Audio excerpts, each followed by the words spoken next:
It is 7 o'clock. I would like to bring this February 10, 2026 meeting of the regular town council meeting to order. And Keith, would you like to lead us in the Pledge of Allegiance? I pledge allegiance to the flag of the United States of America and to the republic for which it stands, one nation, under God, indivisible, with liberty and justice for all.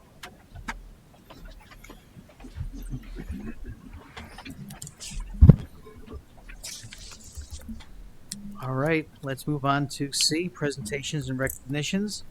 Number one, I'd like to invite our state legislators to come up and give us an update.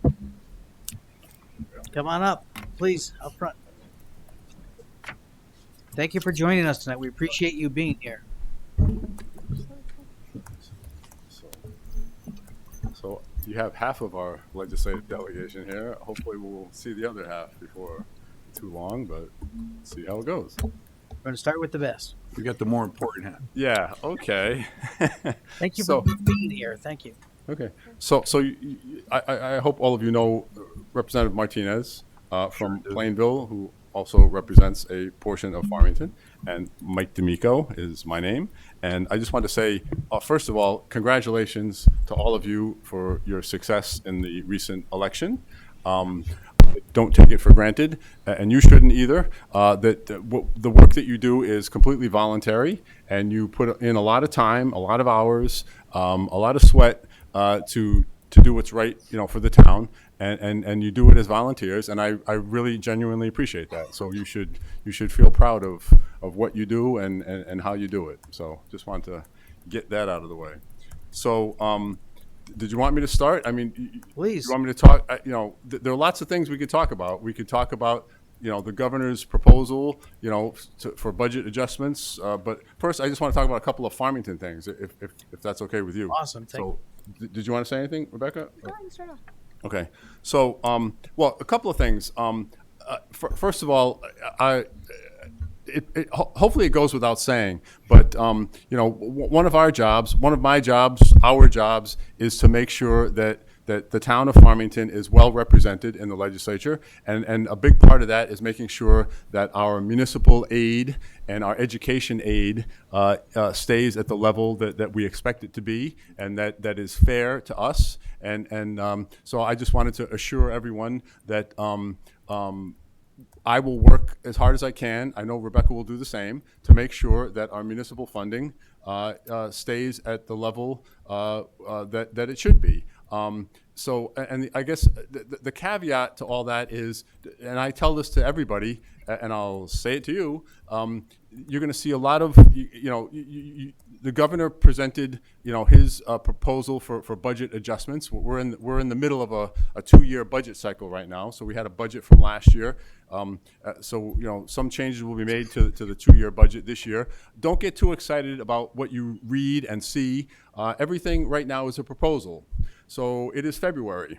And as most of you are well aware, things change a lot in the legislative process from February until May.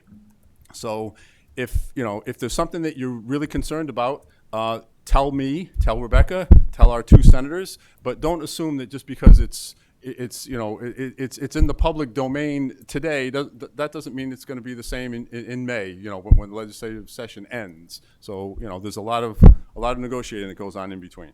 So,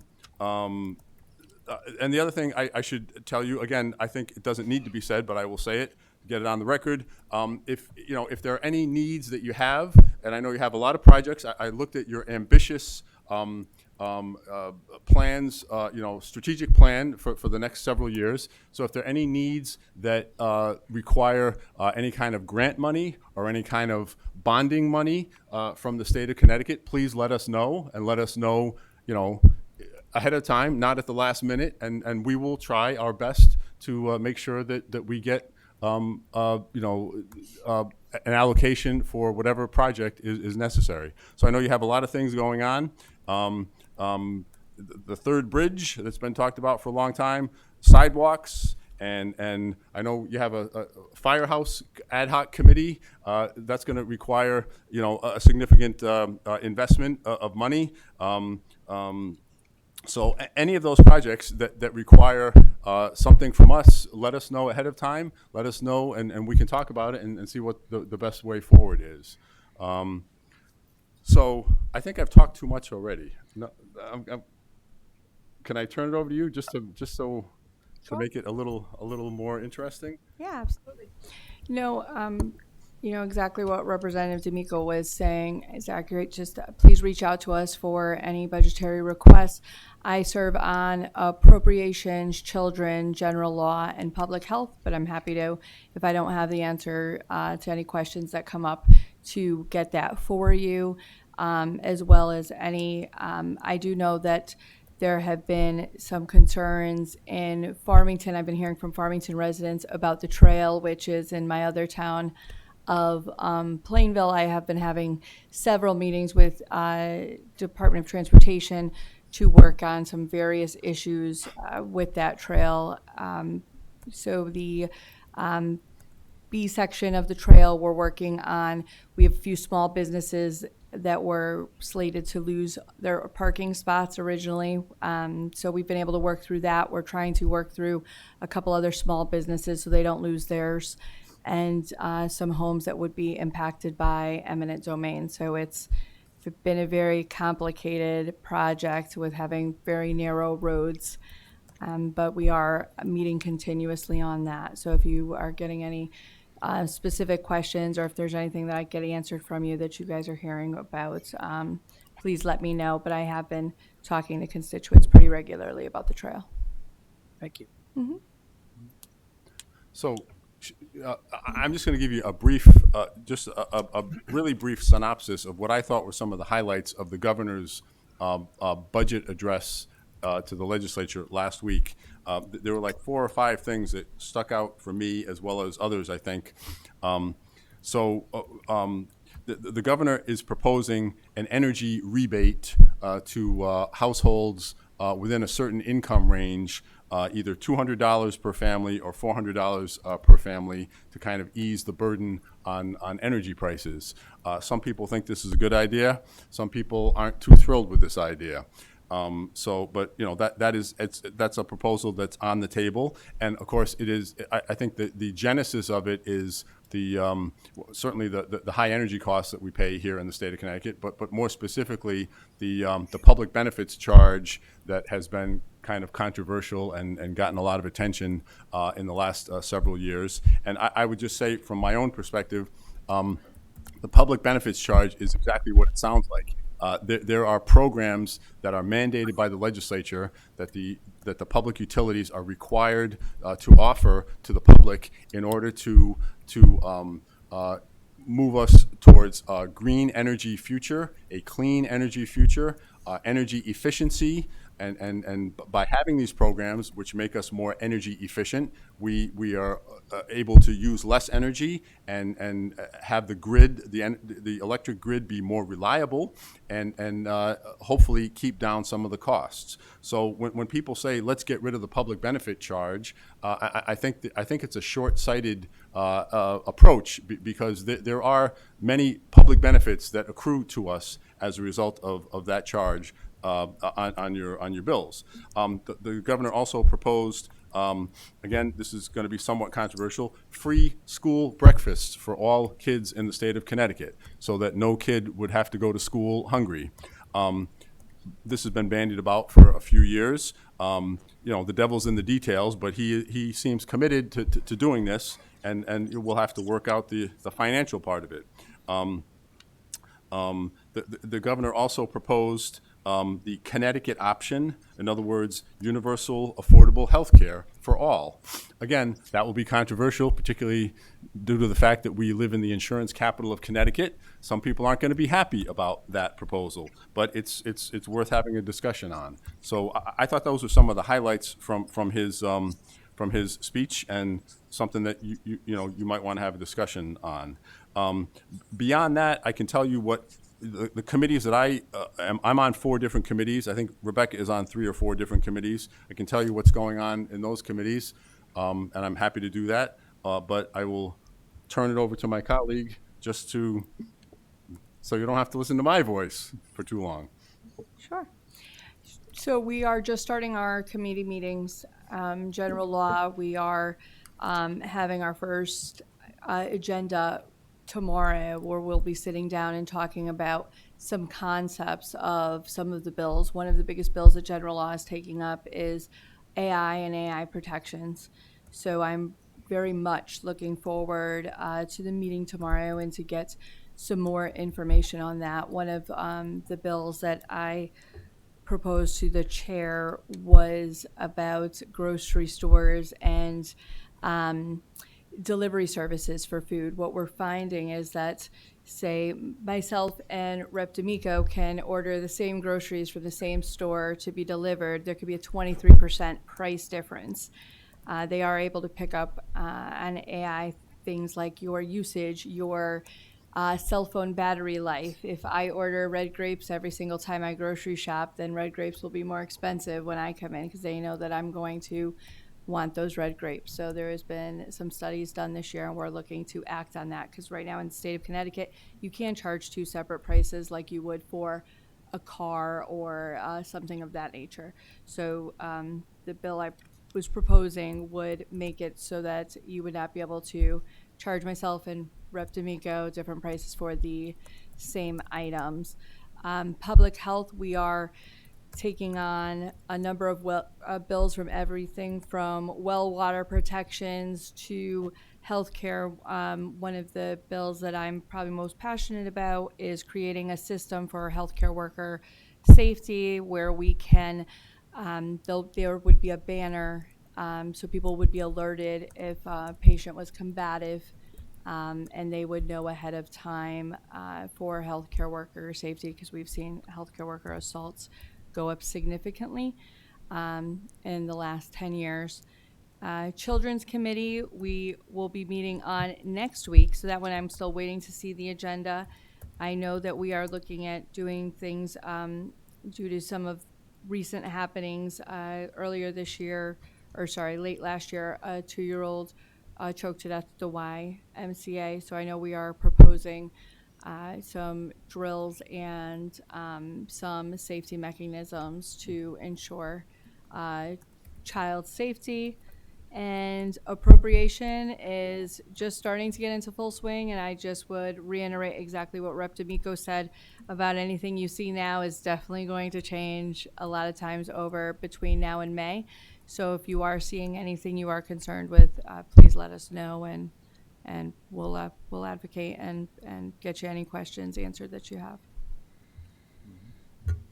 So, can I just go into one more thing, and then I assume Please do, you guys yeah. have some questions. So I am not on the Government Administration and Elections Committee, but I do know that the chairs of that committee, which has to do basically with voting and elections, I know that the chairs as well as the Speaker of the House are committed to moving forward with no excuse absentee balloting.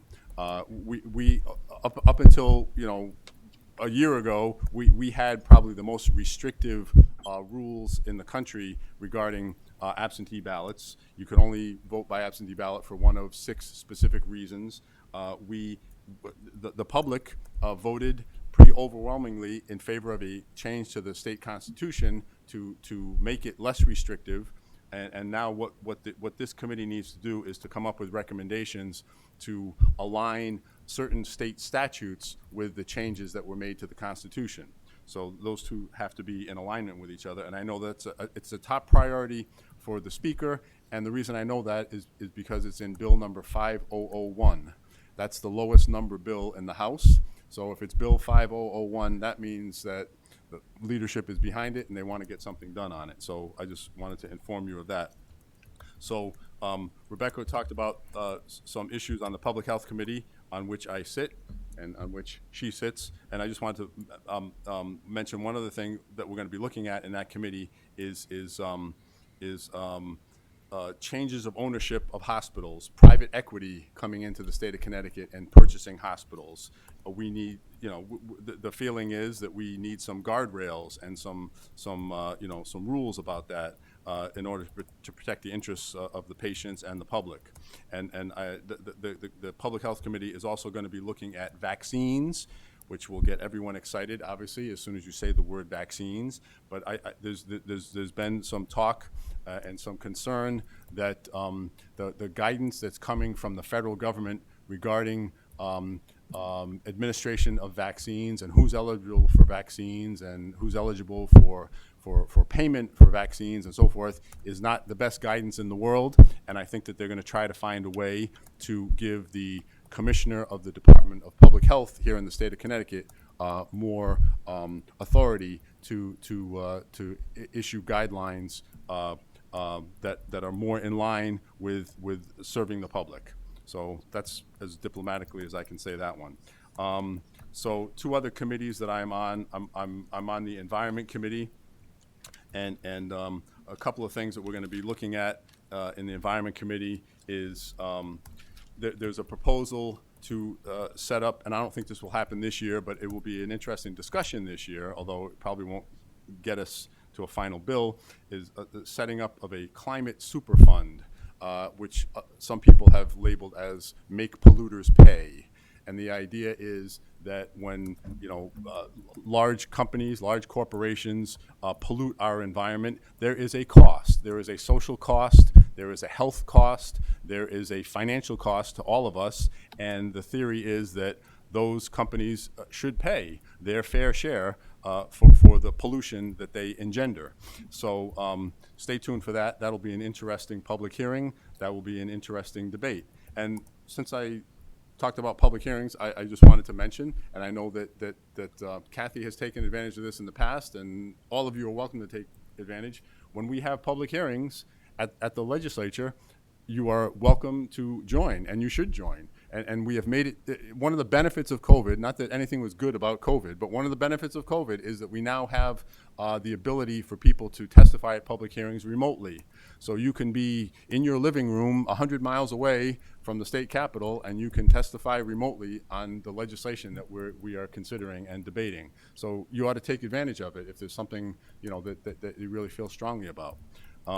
So just one other thing, I'm also on the Energy and Technology Committee, and I know that the chairs of the Energy and Technology Committee are really concerned about expanding our solar programs here in the state of Connecticut and moving us in that direction. So, stay tuned for that. And there are all kinds of other bills that will make your head spin, but I just wanted to give you some of the highlights of the committees that I am on, and Rebecca the same. But we're happy to talk about any of the legislation that's in front of us. So. Thank you both. Sure. Do we have any questions? Keith, would you like to get us started? Sure. Thank you both for coming. My first one was, I know last budget season particularly, we did. State funding came in sort of as we were wrapping up the budget, so that was very helpful. I know you mentioned that you're working very hard to make sure that we maintain, as much as we possibly can get from the state, which we really appreciate. One other area of help that was brought up when we were doing the strategic plan, we were in our conversations about it was, it's difficult to get in touch with people from the DOT, and there was some talk that. Some just generalized resyncing of our traffic lights could really solve a couple problems that for people in Farmington, like I want to say anecdotally 4 years ago, there was a couple lights that we had really worked on and they had gotten better. And at some point they've sort of gotten off kilter.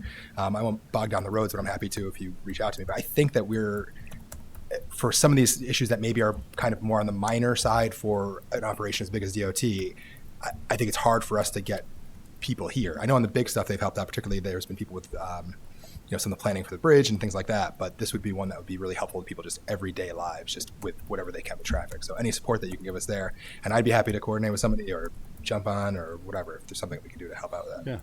Yeah. Mike, I wanted to follow up with you on composting. Okay. We had talked about it a number of years back. So I was on Green Efforts before, and I'm not anymore, but Patty is chair. And that was something that the members of that committee, so transparently, I don't believe in mandating composting to residents, but I do think it would be great if there was a program that would be, if you would like to sign up for it, you could be a part of it. And I know we had talked about, I was looking at our email earlier, but we had talked about DEEP and then the SMART program and Sustainable Connecticut for some of those things. So I just know that the Green Effort Committee has a bunch of people that really, this is a passion project for them, as many of the Green Efforts things are. And I think that they would really appreciate whatever help if we can get. We had talked about, I think Guilford maybe has reached out to, I could be wrong, but in that email had done something with that SMART program where they were able to get a sort of a voluntary composting program. So any help in that would be great. And then I just have just a question, I guess, for both of you, because you both probably travel on Route 6. We had also talked on for our strategic plan about the potential conversation of maybe these cameras that get your speed, right? And if you're speeding, you get a ticket based on the camera. How do you feel about those things? What's your take on those? You like them? You don't like them? I personally am not a big fan. Okay. But I know that several towns have already instituted them, working in collaboration with the Department of Transportation. Yeah. And I guess they've been relatively successful. I don't know. Well, there are two things. There are speed cameras and then there are red light cameras. Yeah.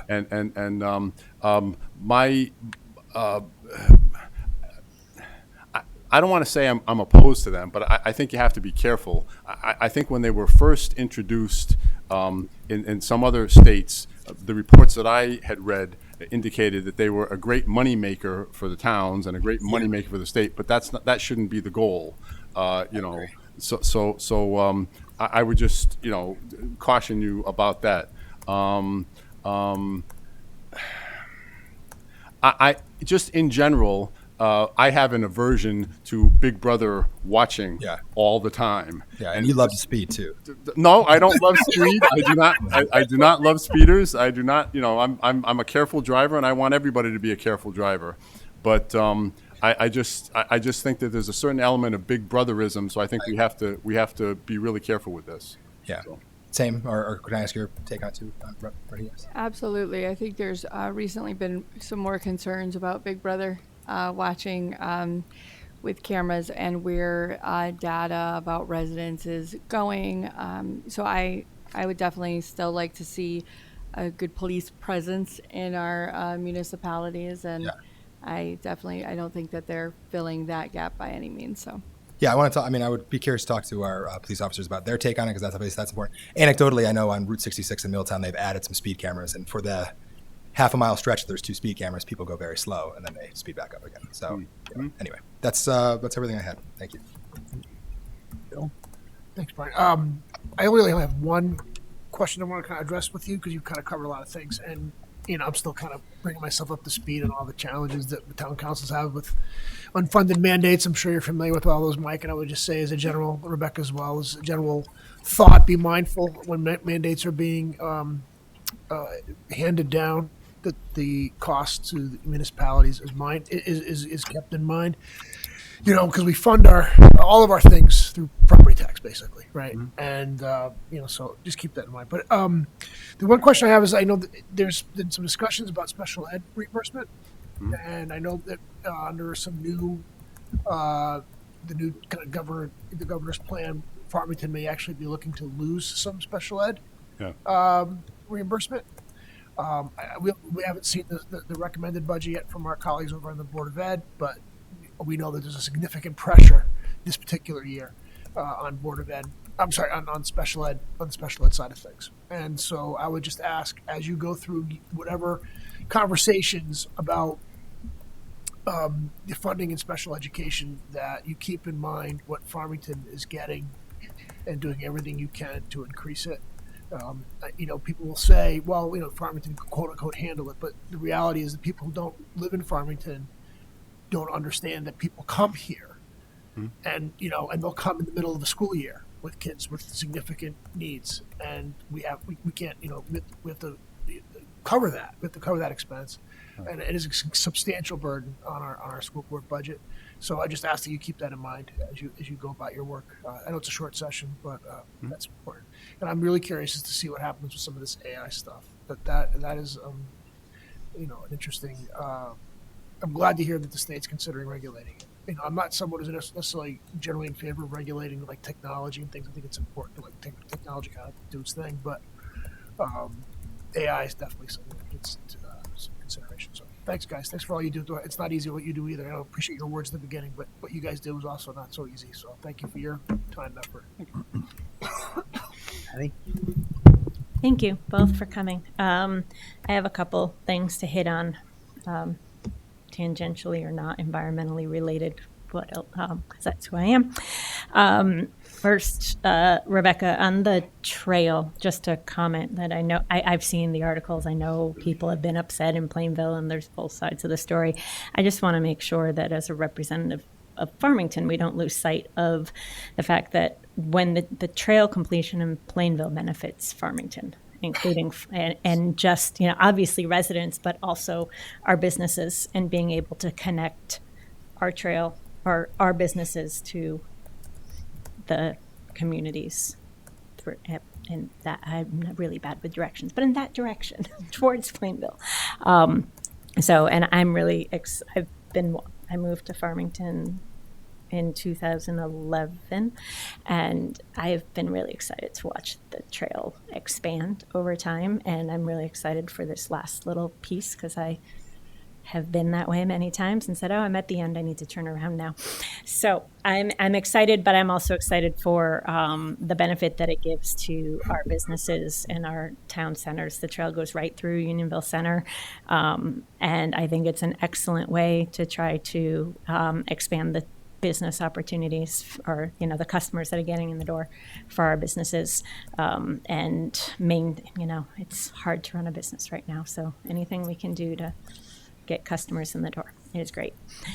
Keith already asked about composting. I'm just going to say that the committee is still very eager about it. And I'll be mentioning this later, but in my Green Efforts update, but on April 21st, Green Efforts will be is planning to have, we haven't quite, we're like this close to finalizing it, an event at the library focused on waste reduction, but we're working on getting a master composter to come talk to people about composting.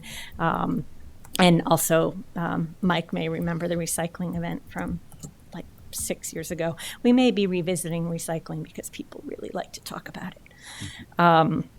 But to Bill's point on unfunded mandates, I know there's a big one, and I never can remember what it stands for, but the MS4 permit regarding the discharge of water into the storm sewers that ultimately makes it into the river. And I know towns have significant obligations under that permit, and because I've been on both sides, on this side, but also as a lawyer advising towns as to what they have to do.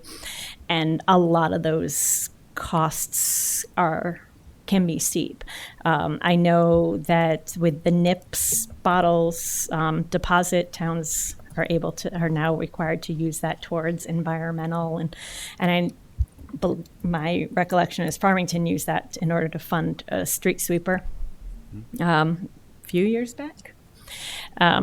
But I can tell you that the members of the Green Efforts Committee see that and they say, well, what can't we use that money towards something, a bonus? And I'm not objecting, I understand that we need to, when complying with the MS4 permit, having this money come in through the NIPS deposit is helpful for that. But I think it would be helpful if the legislature, to Bill's point, pays attention to when we have these really steep, high obligations. I know the legislature doesn't control this, but when DEEP revised one of its industrial waste permits a few years ago, that ended up placing a big burden on water pollution control authorities, because suddenly things that were being permitted at the state level were now being permitted at the local level. So it's just, I think there's a broad scope of unfunded mandates coming from, and I don't know what comes from other agencies because I know DEEP, but I don't know the others. So between the legislature and DEEP and other agencies, I think it's important to look at the broad scope, because sometimes these small, like the MS4 permit doesn't get seen as this big unfunded mandate, but they all add up over time. And my last comment's about energy. I'm going to have to look at the climate change superfund issue. I have not. But it did, I do think, I mean, Connecticut has a big problem with grid stability, energy reliability. I don't know where we are in the nation right now in terms of energy costs. It floats between 49th and 45th most expensive, although, and one of the other things that's going to start presenting a problem in Connecticut and other states, I know New York State's already feeling this, is data centers, to the AI. But I'm seeing, there's anecdotes that like one query to Chat GPT is, enough electricity to power 100 cell phones for 3 days. And the data centers go above and way beyond that, and creating the amount of energy that they use, is going to have a huge impact on Connecticut ratepayers in terms of what they have to fund, because we have a constraint. And I think it will impact Farmington as a result. So, I'd be curious after I look at that climate superfund bill to see if there's a way to, those heavy users of electricity, they get a big benefit, but then we suffer. So, or at least our pocketbooks suffer. So, I think that's all I have right now, but thank you. Yeah, Mike. Okay, I just want to respond to a couple things. Yeah. So we'll take the most recent one first. So I remember when the data centers were knocking on the door of the state of Connecticut a few years ago, and the temptation was, well, yeah, we have to do everything we can. We have to give them, tax incentives, and we have to make it, we want these data centers in the state of Connecticut. And the environmentalists, to their credit, said at the time, and have continued to say, that this is a double-edged sword because they use up a tremendous amount of energy. They need to be reined in, and I believe that there is going to be legislation in the Energy Committee this year to look at some of the tax incentives and rebates that they have been given, and maybe withdraw some of those or make them less. I don't know the right terminology, but re-examine that, as well as making them demonstrate.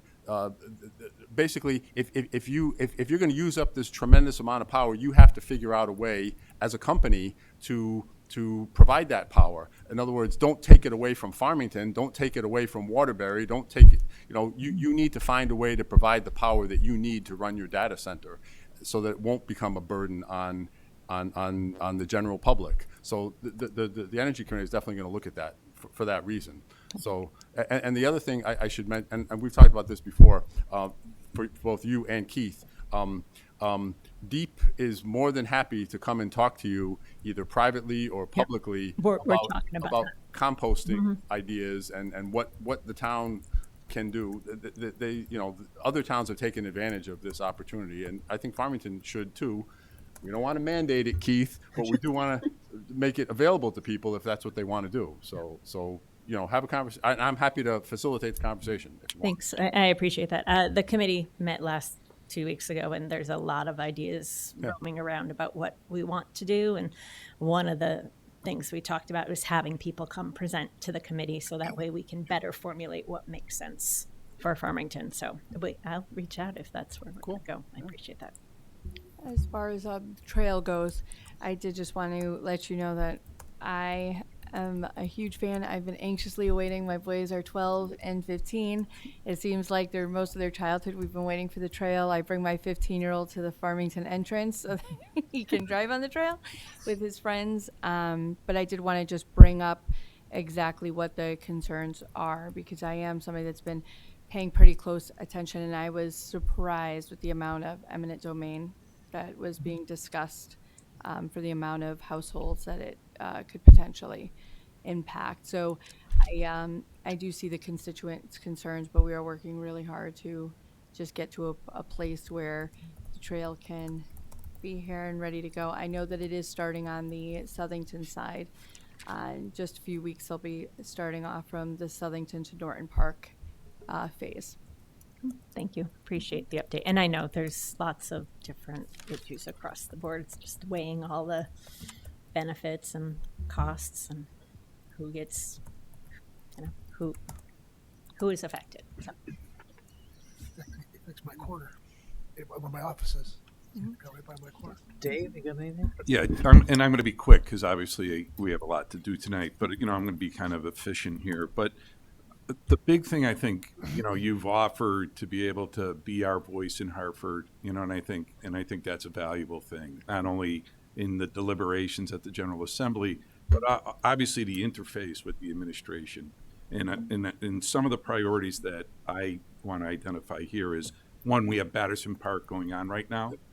It's something that obviously has been going on for a while. Obviously, the weather has probably impacted them as far as that progress.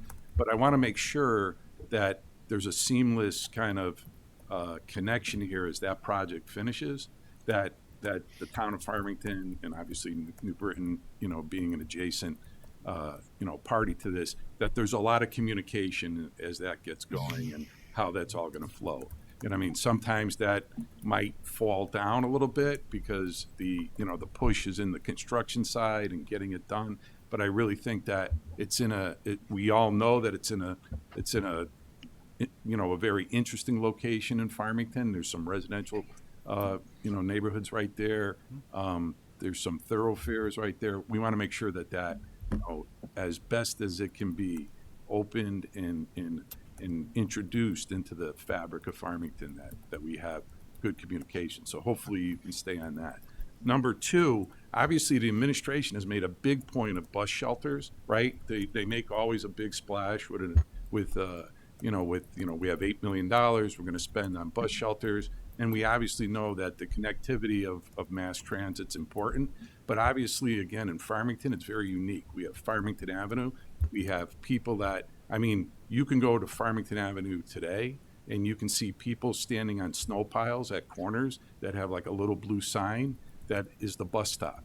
That is unfortunately the situation that we find ourselves in right now, and that needs to change. And if the state has earmarked money, then obviously what I would hope is that we are on a priority list in some of these areas to make sure that there's results, that people have dignity, people have safety to be able to get on and get off the bus and be able to go to their work, whether it's Homewood Suites or wherever they might work.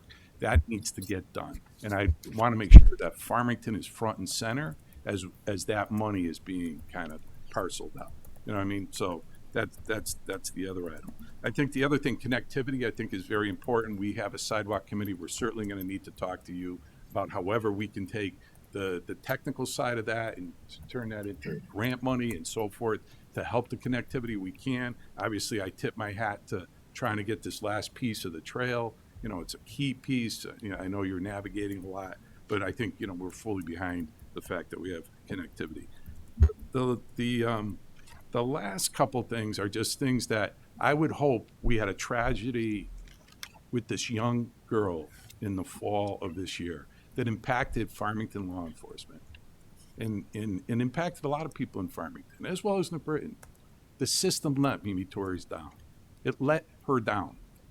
And all I can say is, this kind of goes way beyond like what Farmington needs. But I think because it happened right here, I think we should be laser focused. However, we need to study that and correct that hopefully that never happens again.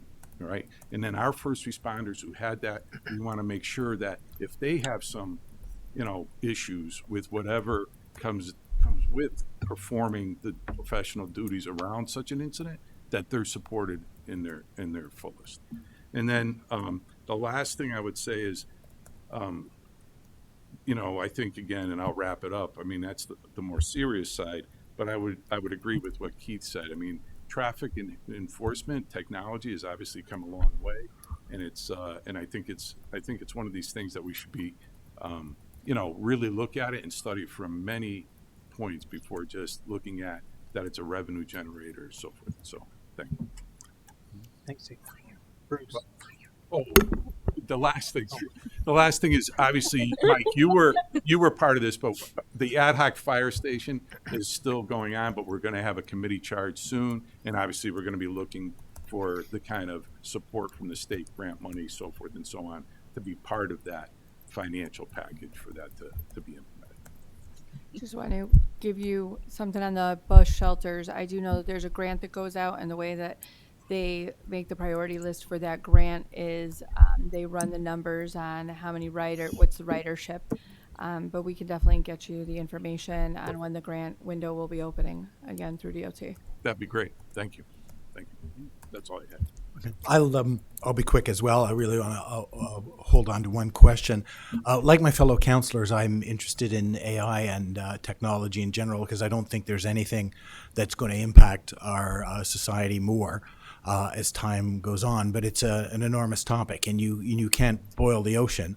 So I'm curious if you can shed any more light on the scope of what you will be looking at, either in terms of social media. You gave an example of an e-commerce example.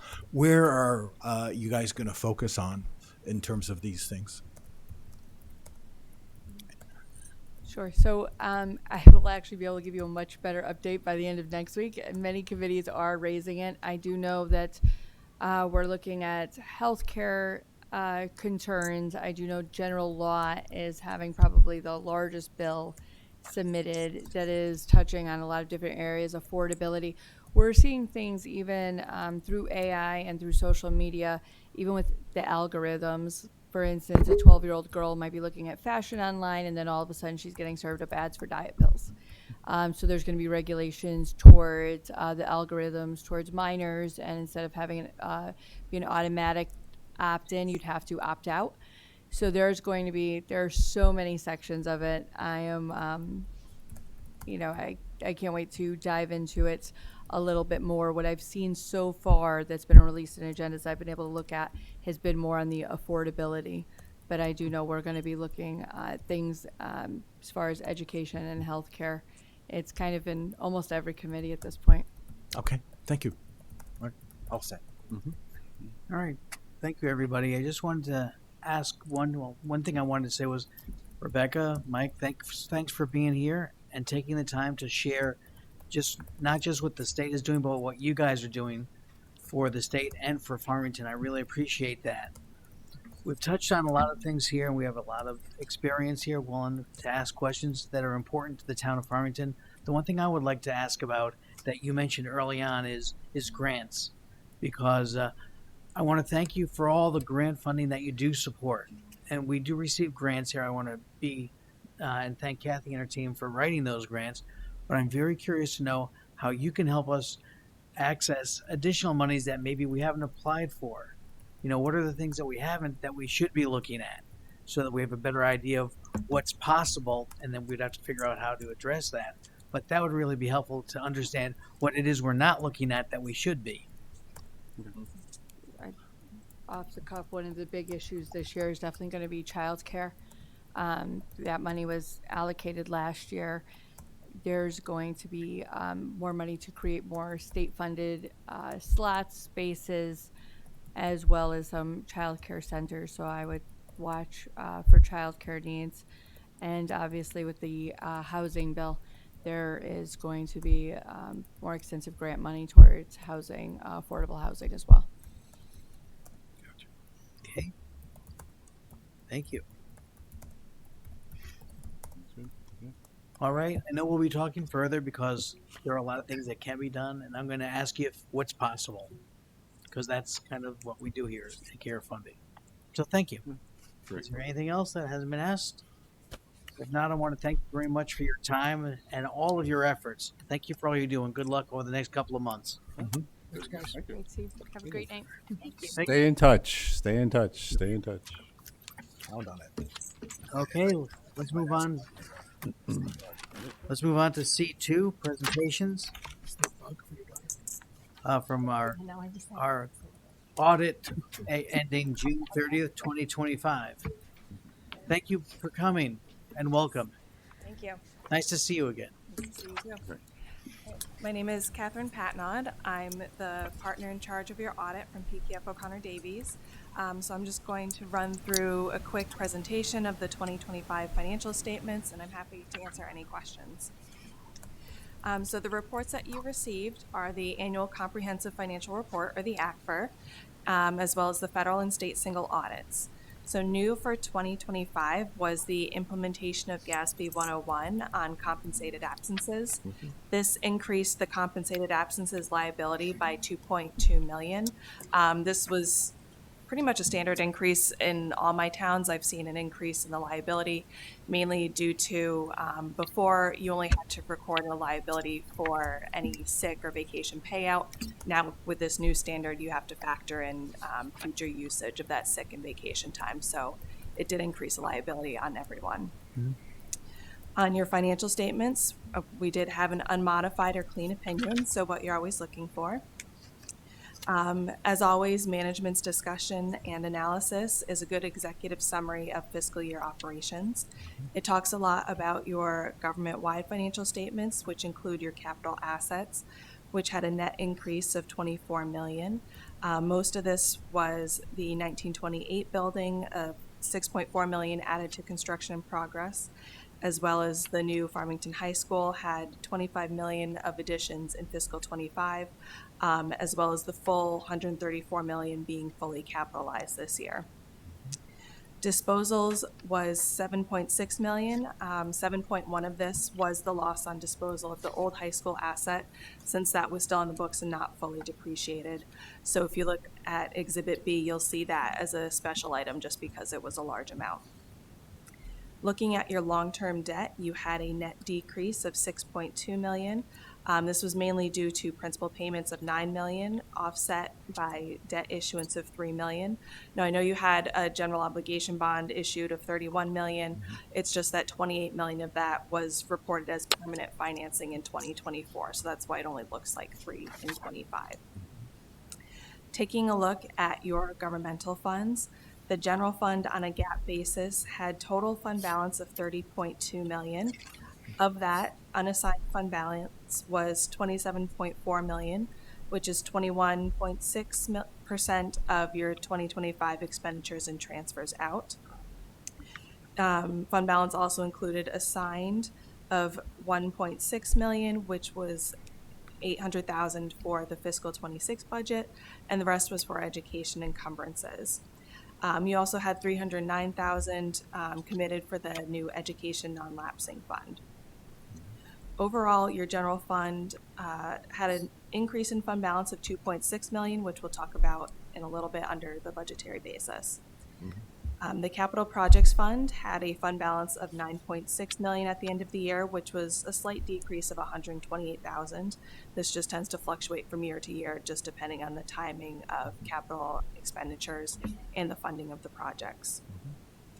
The new Farmington High School fund had a deficit fund balance of $12.5 million, caused by the decrease in fund balance of $15 million, mainly due to your capital outlay of $27 million, when you had grants this year of only $12.5 million. Looking at the proprietary funds, the Westwoods Fund had an increase in net position of $177,000 for a total net position of $1.5 million. The operations were pretty similar to last year's operations.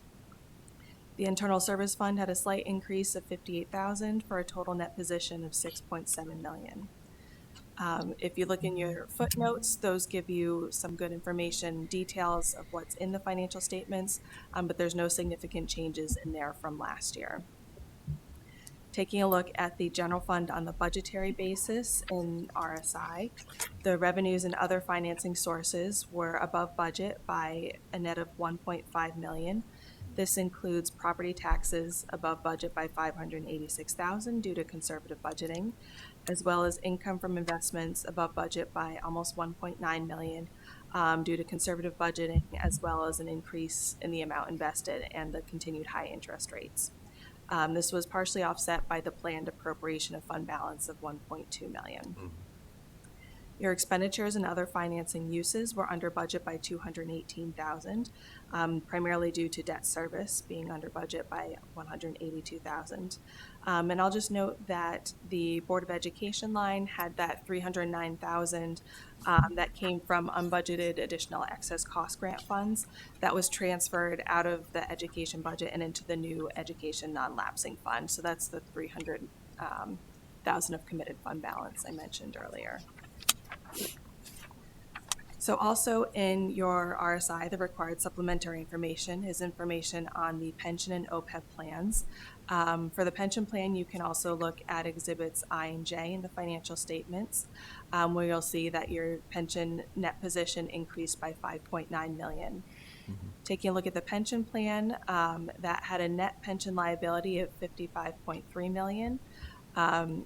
This plan is about 65% funded, an almost 2% increase from the prior year, mainly due to net investment income of $9.4 million. The OPEB plan, or other post-employment benefits, the plan is not currently actively funded, it's pay-as-you-go. That one has a liability of $38.6 million, which was a decrease from the prior year of $4.4 million, mainly due to change in assumptions, which was just the increase in the discount rate from 3.93% to 5.2%, since that's based on the municipal bond rate, and that increased quite a bit. Taking a look at the federal and state single audits, on both of those, we had no findings or question costs. For federal programs, we tested the coronavirus state and local fiscal recovery funds. And for the state, we tested the Small Town Economic Assistance Program, or STEAP, the Urban Action Bonds Program, and the Tiered Payment in Lieu of Taxes, or PILOT. We also provide our communication with those charged with the governance, which discusses our responsibility, which is to form and express an opinion about whether the financials are presented fairly in all material respects. It discusses that we're independent. It also mentions that we had no uncorrected misstatements and no material adjustments. I also wanted to point out some new applicable GASB standards coming up in the next few years. The first one is financial reporting model improvements, which is applicable for fiscal 26. This has a couple things that it does in the MD&A, the management's discussion and analysis.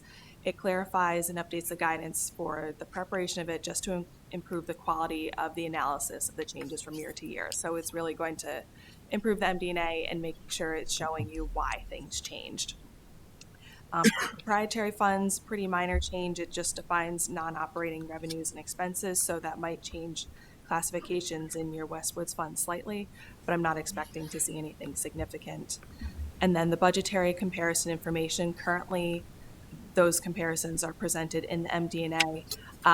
Next year, they'll be required to be presented in the notes to RSI, so you'll see it with the actual budgetary statements.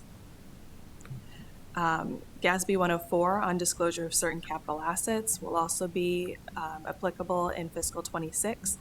This one's pretty minor. It's just showing that right to use lease and subscription assets will have to be presented separately by major asset class. So if you have a leased equipment and leased building, they'll just have to be shown on two separate lines. And then the last one that was issued was GASB 105 on subsequent events, which will be effective for fiscal 27.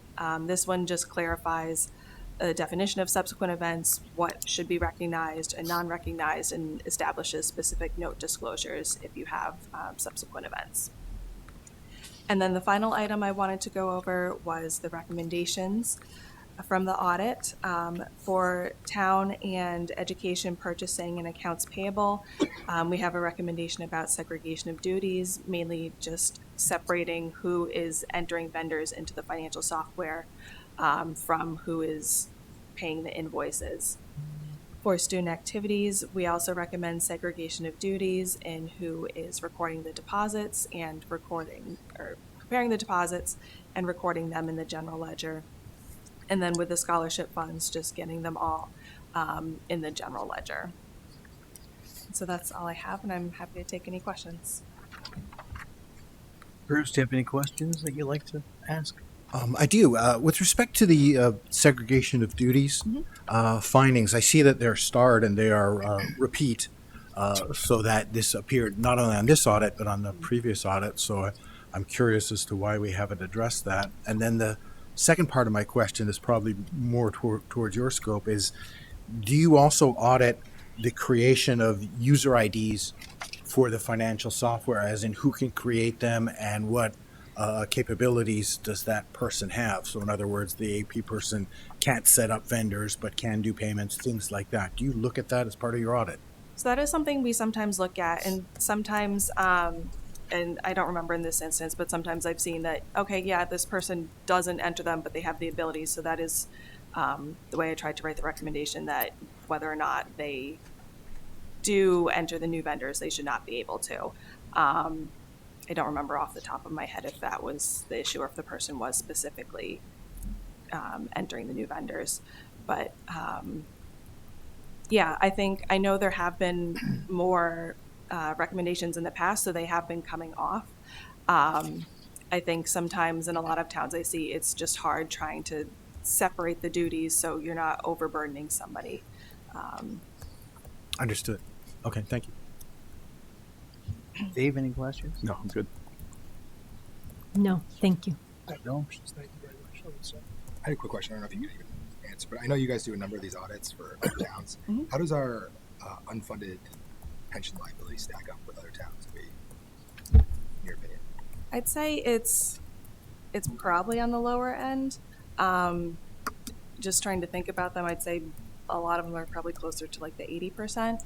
But I'd say speak to your actuaries. I mean, I'm pretty sure you're funding your actuarially determined contribution. So I would think if you're doing that, then you're kind of getting to where you need to be. Sure. But they could definitely give you a better picture on where that stands and where it should be. That's it. All right. No questions but from me, but thank you very much for doing this. Thank you. Thank you. Thank you. All right. Thanks very much. Let's move on to C3, the introduction of the town department heads. Thank you all for coming here to speak with us tonight. So the first person up is Russ Arnold, our Director of Public Works. And again, for the time, as I wrote in the agenda, each person's just going to give a 5-minute introduction with maybe like 5 minutes for questions.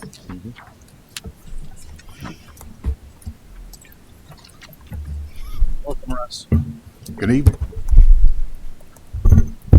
Is this where I sing? Yes.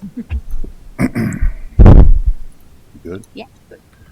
Good evening. I'm Russ Arnold. I am the Director of Public Works and Town Engineer for the town.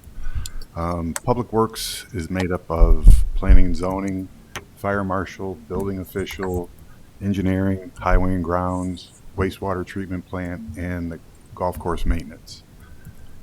There's not much that goes on in town that doesn't come through our office. We handle all the, the majority of the design work, permitting, inspections, plan reviews, maintenance, road maintenance, highways, sidewalk maintenance, storm drainage, sewer, pump stations, treatment plant. We have a small staff, but we get a lot done. We take pride in everything we do. We have a little turnover here and there, but it's more through attrition. We do go through a good recruiting process when we're interviewing people. We ask some pretty stiff questions to make sure that they're going to be the right fit for us and that they'll be here for long term. We don't like to hire temporary type employees. We want long-term people who will be successful for us and for themselves. And that Kat does a wonderful job and helps out. Don't know what else to say. I'm here before you a lot, and I'm always available if you have questions, comments, concerns. We're here. We've replaced a lot of mailboxes with this last storm. We repair them. We don't replace, we repair and stuff. Our maintenance guys, they actually made jigs up to mimic mailboxes so that we put back what it looks similar to what they've had. Not a lot of plows hit the mailboxes. Our policy, and the majority of the policies across the state, if the plow doesn't touch the mailbox, we're not responsible. But in lieu of them calling you and having you tell me to fix it and tell Kathy to tell me to fix it, we pretty much fixed the majority of them. But I'm here for questions or anything. if you have. In the interest of time, rather than going through every single person, does anyone have a question? Patty? Thanks, Russ. I did see you guys clearing more of the snow, and I made better access to my mailbox last week, so I appreciate that. We didn't hit yours, did we? No, you didn't. Okay, good. No. What do you see as your significant challenges in the short term? Like, Is Kathy looking at me? Oh, Okay. Really, it's having more bodies, having more people. We're down. We are at our budgeted amount of employees, which is down a few bodies in our highway department. From 2021, I think, is when we had a reduction. 2020, somewhere in there. And I'm not complaining, but it's tough when you get a lot of demand, a high demand, which Farmington is, to meet those demands in a timely manner. And the expectation today is that, and I use the snow since we're in the winter, but if the snow stops snowing at 2, people expect the road to be black at 3. And I can drive 60 miles an hour and I should be fine. But the demand and expectation is that I want somebody there. Like, I should have players on the bench waiting to come in and answer every demand that comes in. But we get to them and we take care of it in a timely manner. We don't get a lot of repeat calls, meaning that somebody called and their issue wasn't addressed, but we could do it in a little bit faster time if we had a couple more bodies. thank you. is there any question? Bruce? I'm curious as to how your work breaks down, because there's more to do than you have people to do it. That is 100% clear. But how much stuff is break fix stuff that comes in, asynchronously to your world? How much is maintenance? How much is project stuff? And how do you try and balance competing needs? There's 24 hours in a day, Bruce, and we work a lot of them. No, a lot of it, like you'll see as we go through the capital budget, a lot of our equipment is old, and we spend a lot of money in our maintenance account for vehicles, our automobile account, and it's tough to keep a 20-year-old snowplow running, which runs. It's one of our frontline vehicles. We had 2 go down in the last storm, and fortunately we just hired our second mechanic about 2 weeks ago. He started on Sunday during the storm. His first day was here for the snowstorm. But a percentage-wise, it's tough to put a number to it as far as maintenance of a vehicle and things like that. Project-based, we run our day. We juggle a lot of different projects every day. There's some days I could be 3 or 4 hours on a project. There's some days I could be 8, and we manage everything else. I don't know. It's tough. I never really thought of it like that, but I will think about it and get back to you on some more percentages. Okay, it's just Yeah. curious. Yeah, no, it's one of those things, like something breaks down, and if it's a larger item, we talk to the big guy in the back and make sure we're okay to spend the money and get it fixed. It's hard. It's hard to sit here and tell you, well, it's 20% of our time is on maintenance and fixing vehicles and equipment, because it varies. We do a lot of preparatory and work on our equipment to get us ready for like leaf machines. We're working on those. We winterize them after the season, and then come June we start going through. We have 5 leaf machines, and we take one once every couple weeks. We go through it and update it and get it ready for the season, because those run for a month, 6 days a week straight. So it's a plan that we have. A lot of it isn't written down anymore because we've just done it for so long. So it's just, you're in that mode, and we know when it is, and everyone knows what we're doing within our team. Yeah. Was that clear as mud? But I understand. I mean, there's clearly a backlog, and it's we prioritize everything challenge, too. and you have to right? prioritize that. Yeah. So like right now, we got to keep our 14 trucks, 15 trucks running. So that's our priority right now during the season. They're working on other equipment that had already broke down. Our leaf machine, our lawn mowers and blower, summer equipment is being worked on right now when something else isn't broken down. So we really have it's a good handle on, and we have a pretty good system on how it works. So. I just had two quick questions. One was, so you hired the mechanic, which was, advantageous, obviously, especially the timing of his birthday. But so what else is in the queue? Anything else in the queue, or is For that positions? Yes. We are looking for a civil engineer. We're going through our budget now for a civil engineer, assistant town engineer, assistant building official, a construction inspector. We have an opening, maintainer 3, a heavy equipment operator. So those are the open ones that we have right now for our current level. Okay. And obviously, is that prioritized? Are you trying to get the civil engineer first and then kind of work your way down to the assistant town? I mean, is there a strategy here, or is it somewhat like you spin a dial or something? No, we don't. We're not throwing darts at the board. Okay. But no, we talk about it as budgetary too, right? Yeah. We've hired Mason Coudray, our project manager. Yeah. Who's worked out excellent. So our surveyor retired 2 years ago, and we advertised 3 times for that, and could not find anybody. Mm-hmm. So we got them working with us part time. But yeah, they're like.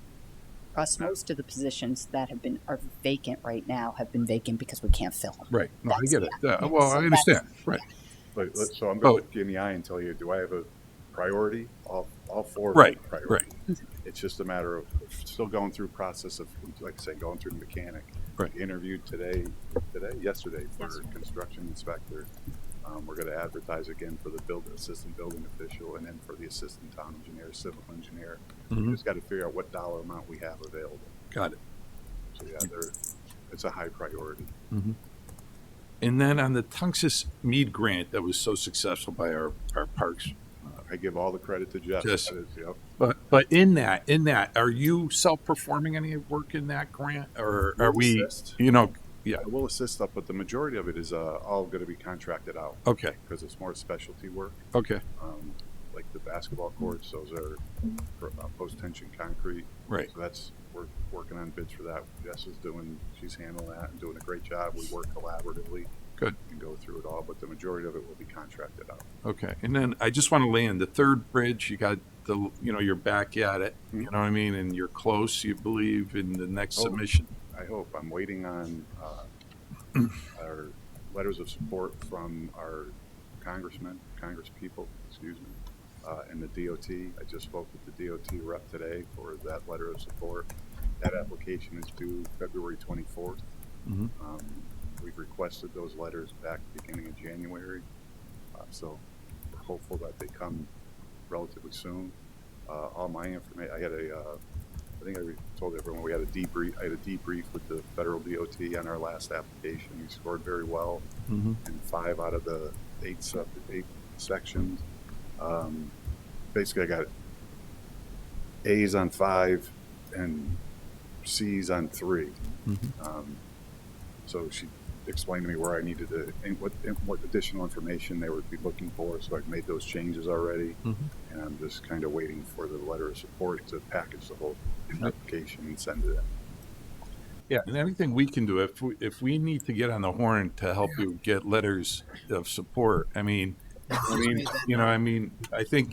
make sure we know. Yeah. Because obviously we'll try to do everything within our power to make sure that you get those letters of support. I absolutely will. But Okay. I don't like calling in the big. No, I understand, but I appreciate. But there's a lot going on everywhere. There's a lot going on. You know what I mean? You haven't failed us yet, but yes, absolutely. Right. Absolutely. So that's all I had. Thanks. Do we have any Thanks, Russ. questions? All right, Russ, thanks so much. Okay. Thank you, Russ. Thanks, Russ. And next we have Jesse, our Director of Recreation. Welcome, Jesse. Thanks for being here. Thank you. All right. So good evening. For those of you who may not know me, I'm Jessie Catano, and I serve as the town's recreation director. I recently completed my first year with the town, but I bring over 18 years of municipal recreation experience, previously serving as the director of Parks and Recreation and Senior in North Branford, as well as the rec supervisor in the city of Bristol. This past year, I've focused on learning the community, strengthening our operations, and guiding the transition of the recreation from a division of community services into a standalone department. I'm supported by a small but strong full-time team of 2 individuals, Jeffrey Porter, who has been with the department for 23 years, providing invaluable institutional knowledge, and Kevin Riandu, who joined our team in September and was raised in Farmington and previously worked in continuing education, bringing both community perspective and operational experience. Their knowledge and support has been essential in making the transition successful.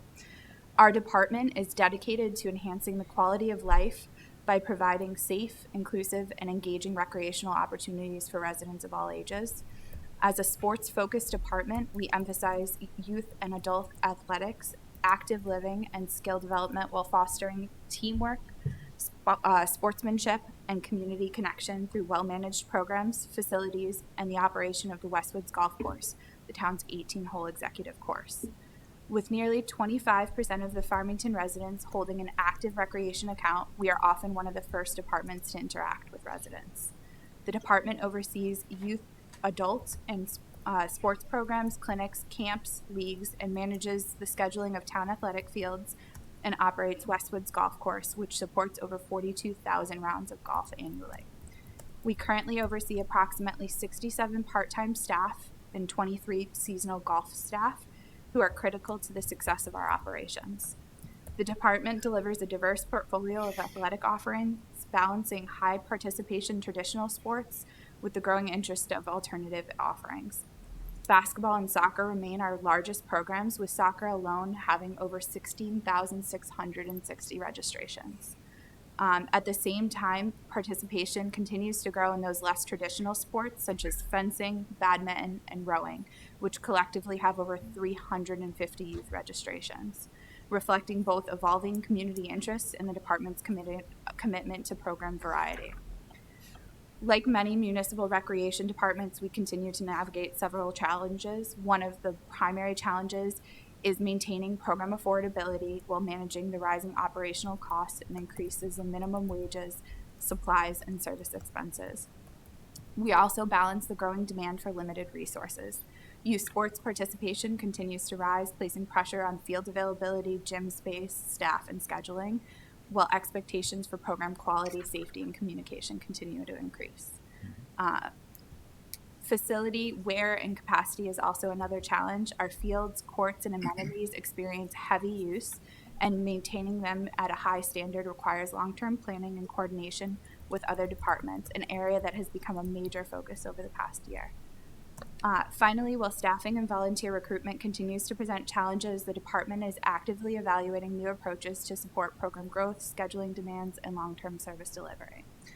Despite these challenges, our department has many strengths. First and foremost, our staff and volunteers. Each year, we have over 100 dedicated volunteers that support our programs such as basketball, soccer, and Ski Club, which is a new program for us this year that Kevin introduced and serves over 160 participants across 5 schools in its first year with us. Another key strength is our community engagement. Farmington has supportive parents, schools, and league organizers and partner organizations that work closely with us to maintain our exceptional programs. Some of our highlights and accomplishments over the past year, we've made meaningful progress in addressing some of the challenges listed above, including working with the Board of Education and continuing education staff to ensure that our program offerings reflect our department mission and are not a duplication of services. With that realignment came the addition of the Ski Club. Additional facility improvements have occurred down at Tungus Mead with significant support from Public Works, including renovations to our concession stand and restroom upgrades at Tungus Mead and enhancements to the field conditions. We also made significant upgrades to Westwoods Golf Course, driven by the leadership of Stephen Shelley, our new golf professional, who arrived, accelerating the improvements in operations and overall golfer experience. The clubhouse was refreshed with new paint, furnishings. A former deck was replaced to an ADA accessible patio, all funded through ARPA funds. And our new website was launched, allowing for weekend online tea time bookings and enhanced social media presence were launched to strengthen our communication and visibility within the community. Additional upgrades included new tee box signs throughout the course and the driving range. We replaced mats, range balls, and improved the turf condition. And the golf course maintenance team repaired the walking bridge on hole 1. So we've made a lot of improvements. The course also completed a successful first year with Carol's Lunch Box, an on-site food vendor, and contributed to increased customer satisfaction and more complete golf course experience. We worked closely with Public Works to support the soft opening of the pickleball courts last fall and are looking forward to a full opening of the pickleball courts and splash pad facility at the Westwoods Recreation Complex this spring. Another major milestone that you guys seem already well aware of is the STEEP grant for $1 million for Tungus Mead, which would not have been possible without the support of Public Works and many other departments. So I appreciate Russ's credit, but it's not due. Including in that STEEP grant, we're looking to upgrade the LED lights, the press box, dugout renovations, an ADA accessible walkway for the soccer fields, resurfacing the basketball court to post tension and fencing. And we've been working diligently with the staff and other departments and the state to ensure these projects get off the ground this year. In conclusion, the Farmington Recreation Department plays a vital role in building communities, supporting healthy lifestyles, and creating opportunities for all ages. With continued support, we can expand programming, improve facilities, and ensure Farmington remains a vibrant and connected place to live and work. So now I'm ready for any questions, I guess. Thank you. Before we get to quick questions, I just want to say thank you for all you've done to get us on track with our celebrate the 250 years of America. So just want to thank you for getting that underway, and I look forward to working with you on that. So to keep things moving, do we have any questions for Jesse? I got a couple.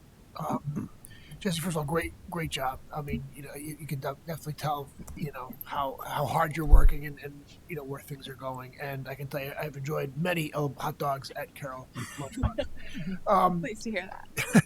What's the is there a timeline or is there a contemplation? I mean, you did a lot of cosmetic renovations at the golf course, but obviously the big need is the actual playing conditions, right? Mm-hmm. Drainage issues, things of that nature. Is there? I'm not saying it has to be done. What's going on? In terms of the thought process of a 5-year timeline or a 10-year timeline of what the thoughts might be on how to improve that. We've sat down with the maintenance team and Public Works and started to draft a 5 to 10 year capital plan, and some of those are outlined in our capital improvement plan that you'll see coming forward. Oh, great. Okay, so you have some stuff in capital this year. Okay, terrific. Okay, and then this was something I didn't hear you mention much about, but I know that there's a significant number of people in our community that play cricket. Mm-hmm.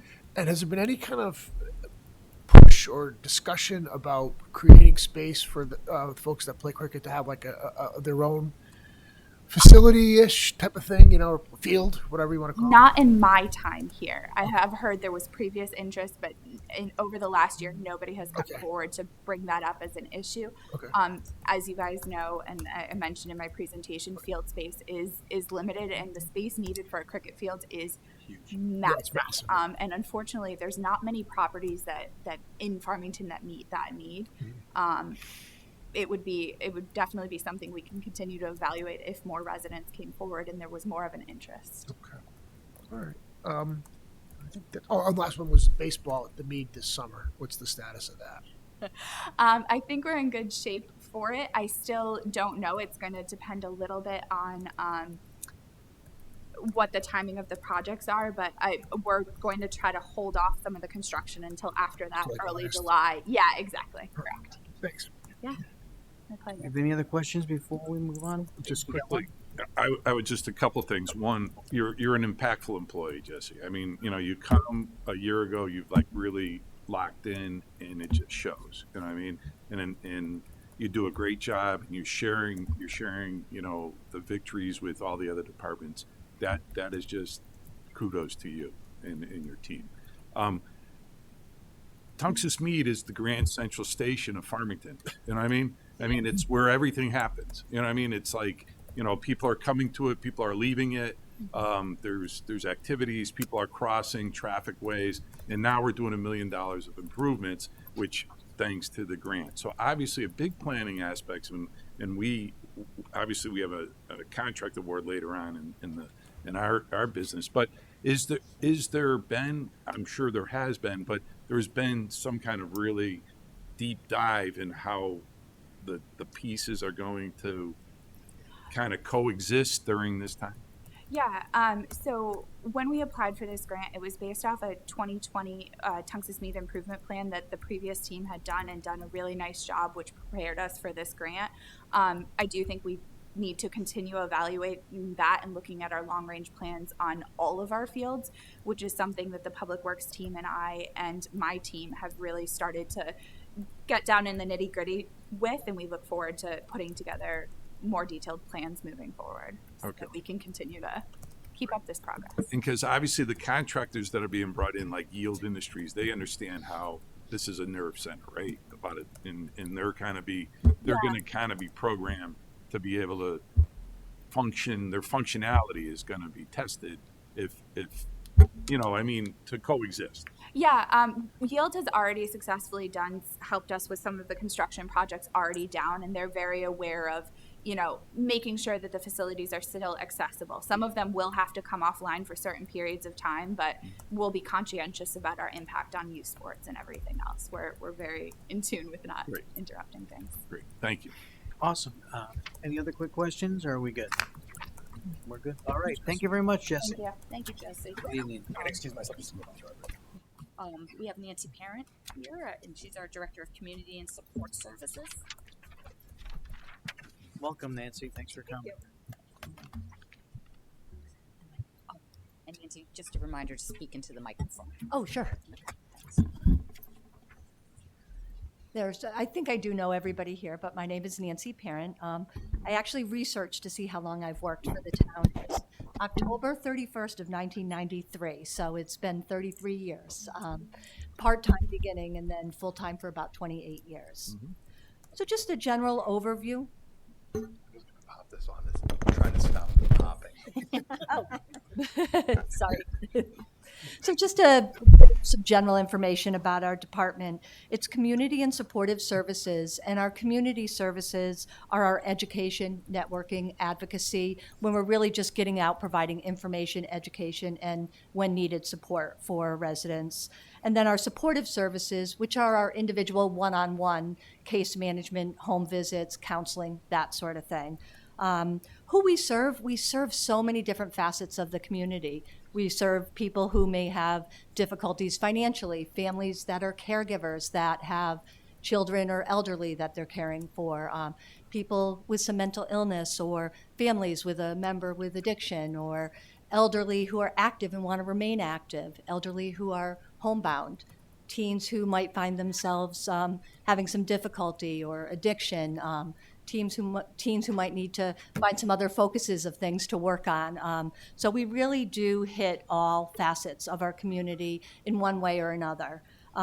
We include a wide variety of services, and I know, to keep it brief, I had just done an outline just outlining the services that we do provide, but we provide social, youth, and senior services, which could be something as simple as filling out paperwork for an entitlement, to doing a program, to in-depth case management and helping provide counseling or crisis support.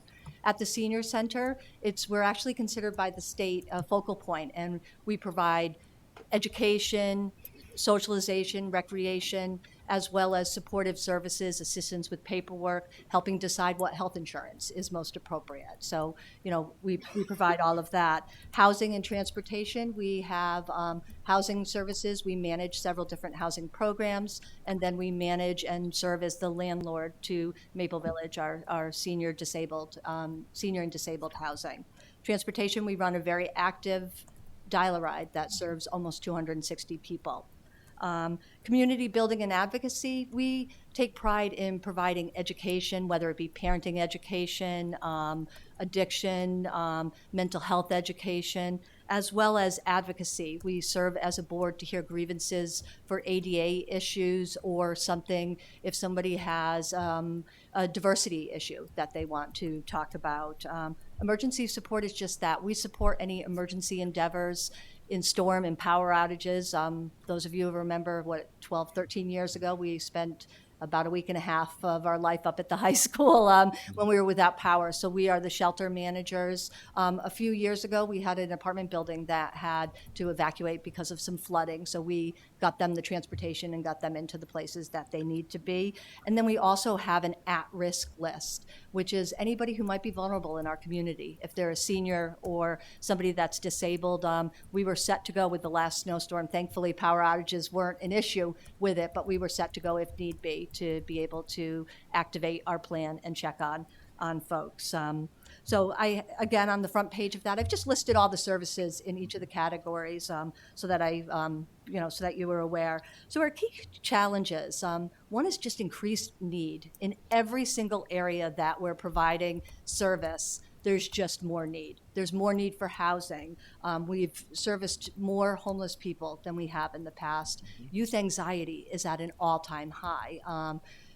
People living longer in their homes and needing care, getting people on health care. If you remember back in December with the issue with food stamps, people that were panicked that they weren't going to have food or have food insecurity. The needs have grown drastically since I've been here. And our needs are more complex. When I first started, we might have had a few folks that we would have to go provide homebound services, counseling, mental health, insurance, and we had maybe 4 or 5 clients in that area. Right now, we carry a caseload of about 20 to 25 that I would consider are extra grace required and extra intensive care that we provide care for. Service mandates, there's things that we have to provide, a fair rent body, relocation services, opioid funds. There's some things that are mandated that we have to provide.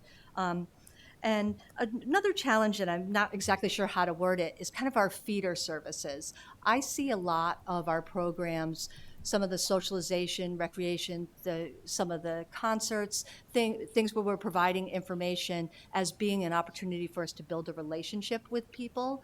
And once we have that relationship, if a crisis hits, they feel comfortable to come talk to us. And sometimes when things get busy, those feeder services go down and the needs go up. So just building those relationships. And then highlights, one, I'd be willing to debate with almost anybody here, maybe not the town manager's office. I think I have the best staff in town. They are a wonderful group. They're caring, they're committed. They really do take great pride in making sure that whatever they develop for a program, a service, or a client they're caring for, they care. And it shows in their work. Collaborations. I know a good deal of what we do in our department wouldn't be possible without the numerous collaborations. On the backside of that paper, I've listed some of the funding resources that we get for funds that are given to us to provide a certain program, as well as we actually have several funds that actually pay for services directly, like we manage the Direct Aid Fund through Community Chest. They give money directly to the clients for fuel assistance, for the food pantry, directly benefits our clients. Then the last list is for contracts and agreements that we have. I know a few folks from Hope Partners are here. We contract with them to provide the Meals on Wheels. They provide the loan closet. So all of our services would not be possible without those partnerships to enhance the critical services that we provide. And just a few things that I'm extra proud of this past few years, I would say. A few years ago, we started doing pickleball for not just the senior center, but for recreation as well at New Horizons, which having the space to do the pickleball was very, very important. But there was 2 benefits from that it was considered, but I think it just has been wonderful. One is we employed residents of New Horizons to work at that pickleball, so they have interacted with our seniors. And then the other is they feel connected to the community. one of our employees could go down to Stop and Shop and see one of the residents from the senior center who's been at New Horizons and feel connected to the community. They feel as if they're part of the community. We have people that are constantly wanting to do things to help our clients. Just this past December, Farmington Station and Companions and Homemakers did a huge coat drive that we were actually able to distribute during our holiday giving program. And we also connected again with New Horizons for some of the immigrants that were living there to be able to receive coats, especially for those that may have come from a warmer community that coats weren't needed. Riverbend, just recently we had a intergenerational dinner dance with seniors and high school students, and Riverbend did all the food for that dance, which was just a wonderful partnership. So we recognize that these things happen, that they just make our services, they bedazzle them and really just create an atmosphere that we're trying to achieve. Nice. Thank you. You're welcome. Are there any questions for Nancy? Nancy, how many people are on your staff? 2, 4, 5, and then we have one or two part-time people as well, and then dial-a-ride drivers. Yeah, I have a few per diem that may work just one day a week. And you've driven the dial-a-ride before too, haven't you? Me, I have, yes. Housing Authority, I think I remember you saying that. So just to know, Nancy does everything. And you have a really good attitude on this, and really thank you very much for everything. You're welcome. I just had a quick question only about in an immediate crisis that might include law enforcement. Are you also connected to that response? I have been. Okay. Yep. Yeah, domestics, or sometimes if somebody needs hospitalization and they're just recently, a few weeks ago, a gentleman had a major health issue and he was the main caregiver for his wife who had Alzheimer's disease, and they couldn't bring him to the hospital and have the wife stay. So we jumped in and got care and stayed with her until the appropriate family got there. So very often it's things like that. Got it. Okay. I have a question. Sure. Nancy, thank you for this. You're welcome. This is incredibly helpful and addressed questions. But I know from talking to you how much you do and your staff does, and that this shows how much work you guys are doing. Is there a need or a service that you think is warranted but you just can't provide? Well, I think right now, just some of the crisis between homelessness, and we've been involved with the state with some of looking at that, and just food insecurity, I think all of that is on the rise, and just being able to deal with that and be able to come, I'm thinking that even down the line, there might be some mandates with that on how we deal with some of that and what that's going to look like. Definitely the same as Russ. I mean, obviously, we all feel the pinch and we make adjustments when needed. And there are services that we'd love to be able to do that we sometimes can't. Okay. On the housing question, I know that you met with a bunch of social workers at the legislature. I did. And it has to do with how housing is found for the unhoused, or how they what's the role that you play? Right. So the state has a whole entire system set up for homelessness, and for anyone to get housing, they can definitely come to us for help, but the way it's set up is they have to go through 211 with the state of Connecticut. And when numbers and temperatures, like it's been the last couple of days, it just gets difficult for them to house everybody and even know where everybody is. And that's one of the discussions that we got together with a group at the Capitol just to talk about that. And we also may know our people in our town better, that there may be hidden people that might not go to a shelter, or something has happened that a young lady who's been to a shelter that just doesn't feel safe there anymore. We may know about them, and when the cold weather hits, they may never call 211 because they might not want that interaction or to have to be brought to a shelter. Thank you. All right. Any others? All right, Nancy, thanks so much Thank for you. everything you do. Appreciate you coming in. You're very welcome. Have a good night. Next is Brian Rush. He's our IT manager.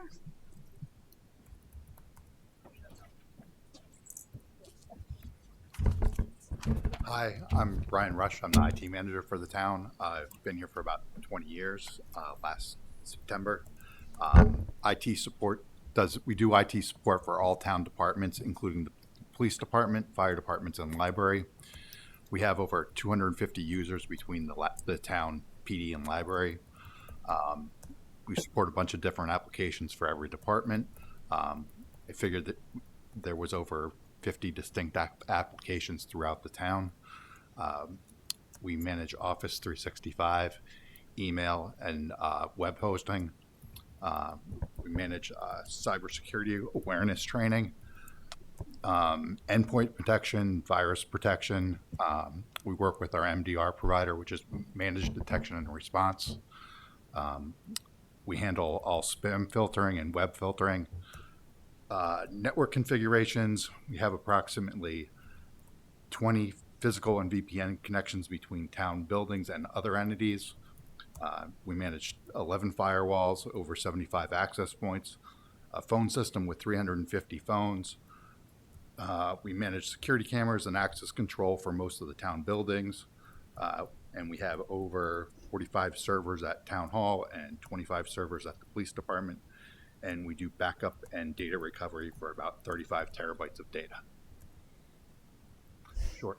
Wow. It's not that much. And we do that all with me, Todd. There's two of us doing all that. Thank you.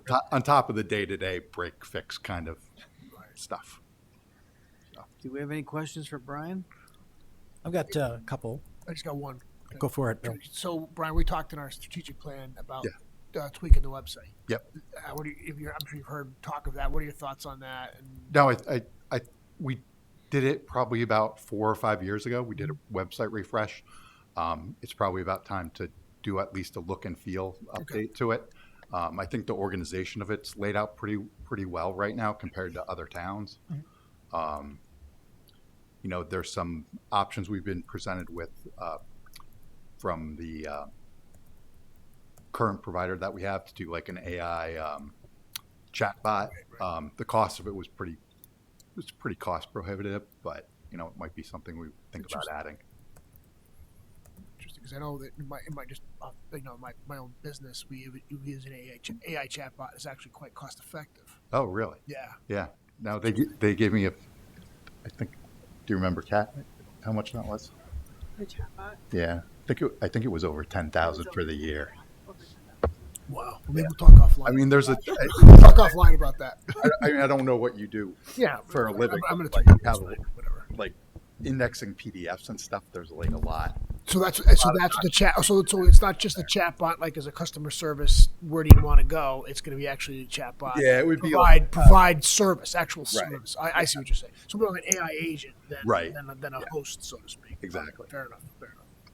Sorry, Bruce. Go ahead. No worries. Our phone system, is it traditional landline? No, so it's SIP. It's a SIP trunk coming into the building, and then it's VoIP internally. Okay, because I just wanted to make sure it was that because it's more cost effective. As we do that, I guess I spent too many years as a consultant not to ask this next question of a senior IT leader. What keeps you up at night? And don't say the amount of work Russ has to do. I think the thing that keeps me up at night is cybersecurity. The threat landscape's always changing. I don't know if you heard that New Britain had ransomware like 2 weeks ago, and they were down for over a week, I think. That keeps me up at night. Not too much else. It's good. Good. Thank you. Yeah. Anything else, or are we good? Good. Brian, thanks for all you do. Thanks, Brian. On live. Thank you, Brian. Appreciate it. Next, we have Joe, our Director of Finance and Administration.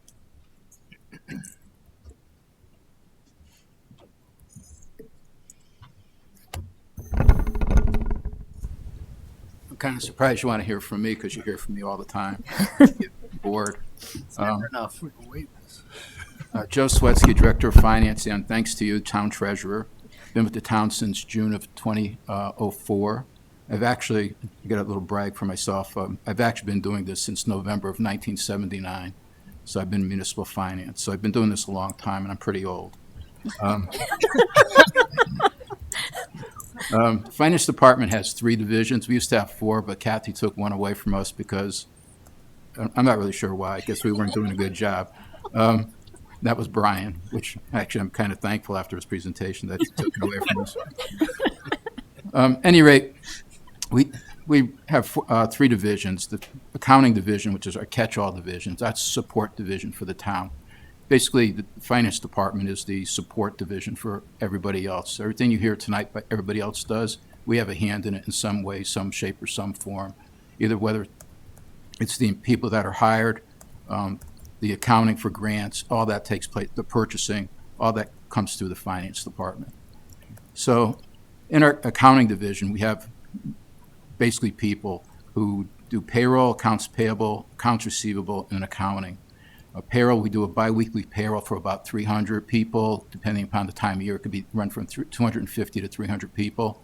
On a weekly basis, we do a payroll for between 60 to 100 people, again, depending upon the time of the year. For most of those people, we also do benefit administration. We're responsible for insurance, benefits, pension benefits. We do it, all that for about 450 to 500 people when you count the full-time, part-time, and the retirees. So we're looking, we do all that for them. Accounts payable, we process about 13,000 payments to vendors each year. Most of them are through checks. Some are through EFTs. But the majority of them are through checks. We also do purchase orders through our payroll, our accounts payable system. Accounts receivable, even though we have a tax office, the accounting division actually does do actually does collections. We process and collect about $5 million a year off, other than taxes, comes through our office. That's everything from police extra duty billings to payments to other towns for sewer assessments, actually the newest one we have now is for the regional dispatch. We build the town of Avon for that. So we actually do a accounts receivable function. And I don't think anybody here has ever been through, but any parking tickets, you would come to us also. So anytime the police have an enforcement, like when they park it, they take it all the high school students. We have a line of high school students at our door paying their tickets.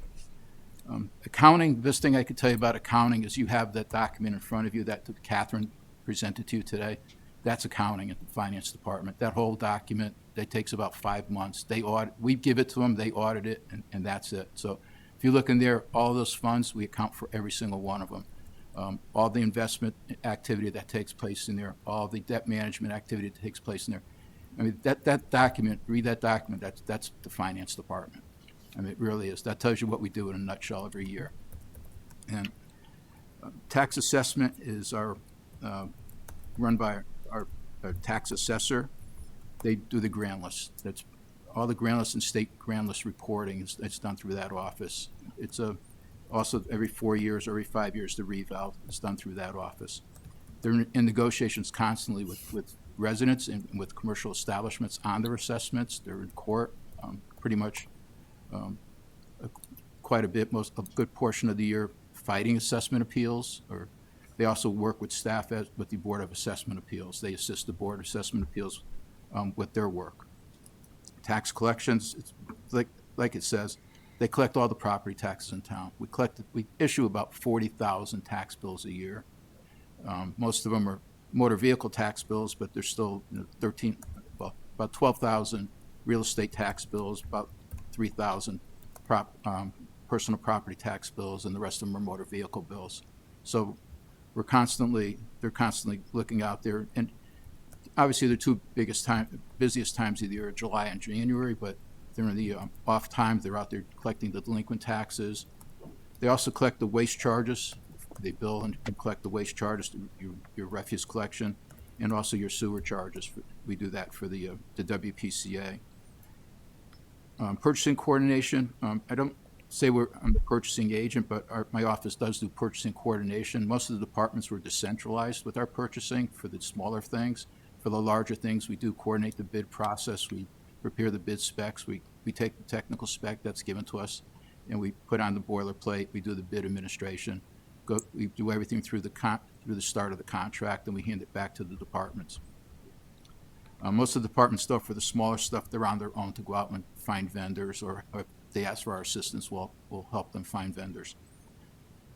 Insurance and risk assessment, all the property casualty insurance, all the workers' comp insurance, all that comes through my office. We administer that. We do the negotiations. We look for the best price for the best coverage.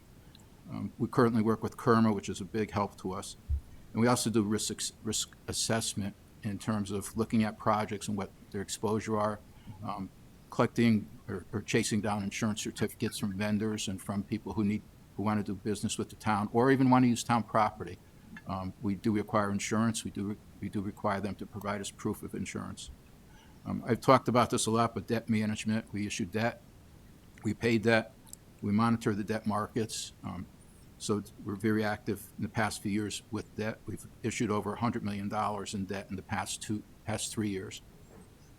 And then cash management and investing, again, I would suggest that you read the audit report, look at that footnote section. It talks about what we do in terms of investing, but we're very active in the market. Right now we're investing all the tax money we collected last month. We're moving about $30 million into various money market accounts, CDs, and things like that.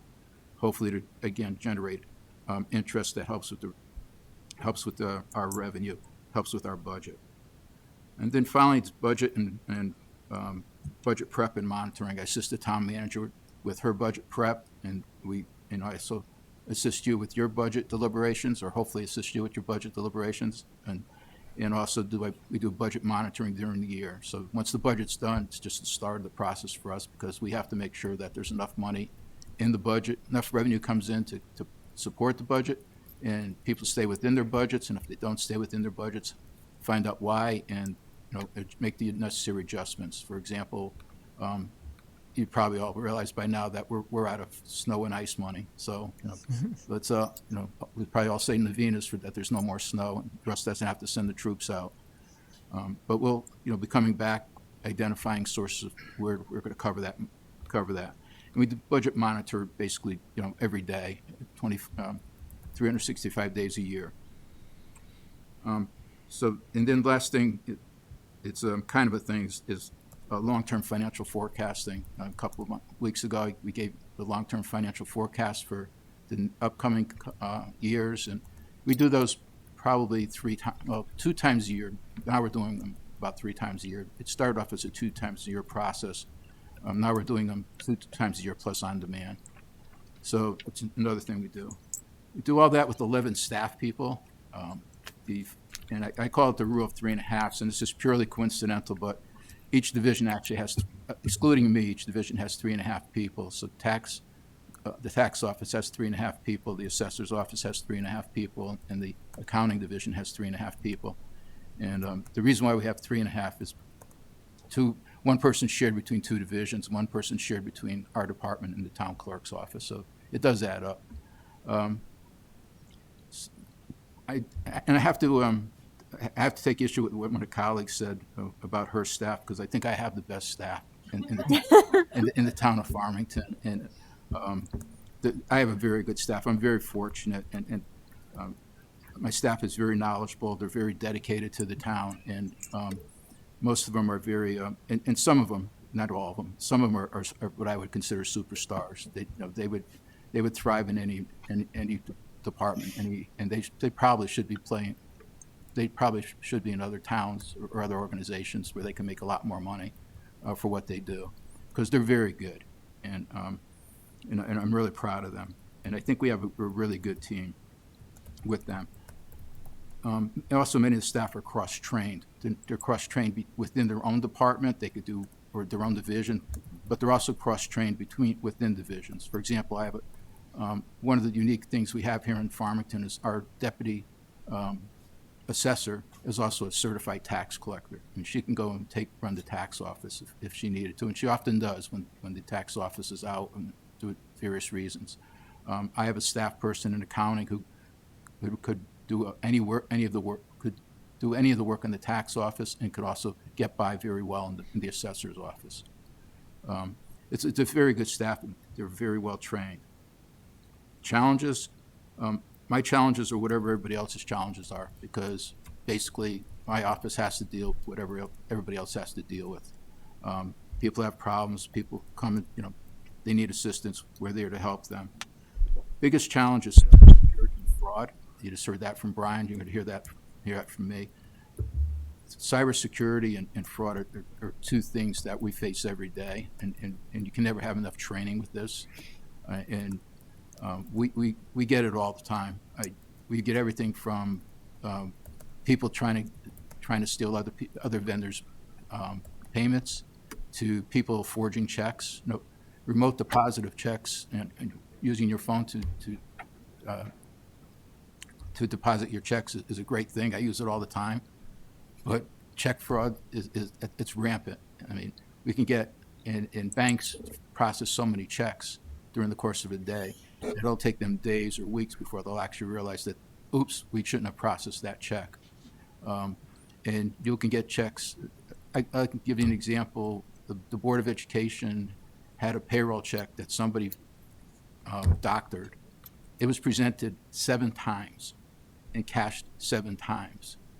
Each time we caught it, each time the money came back, but it was processed 7 times. And every time you have to do that, you're going back to the bank, you're filling out the forms, you're talking to people.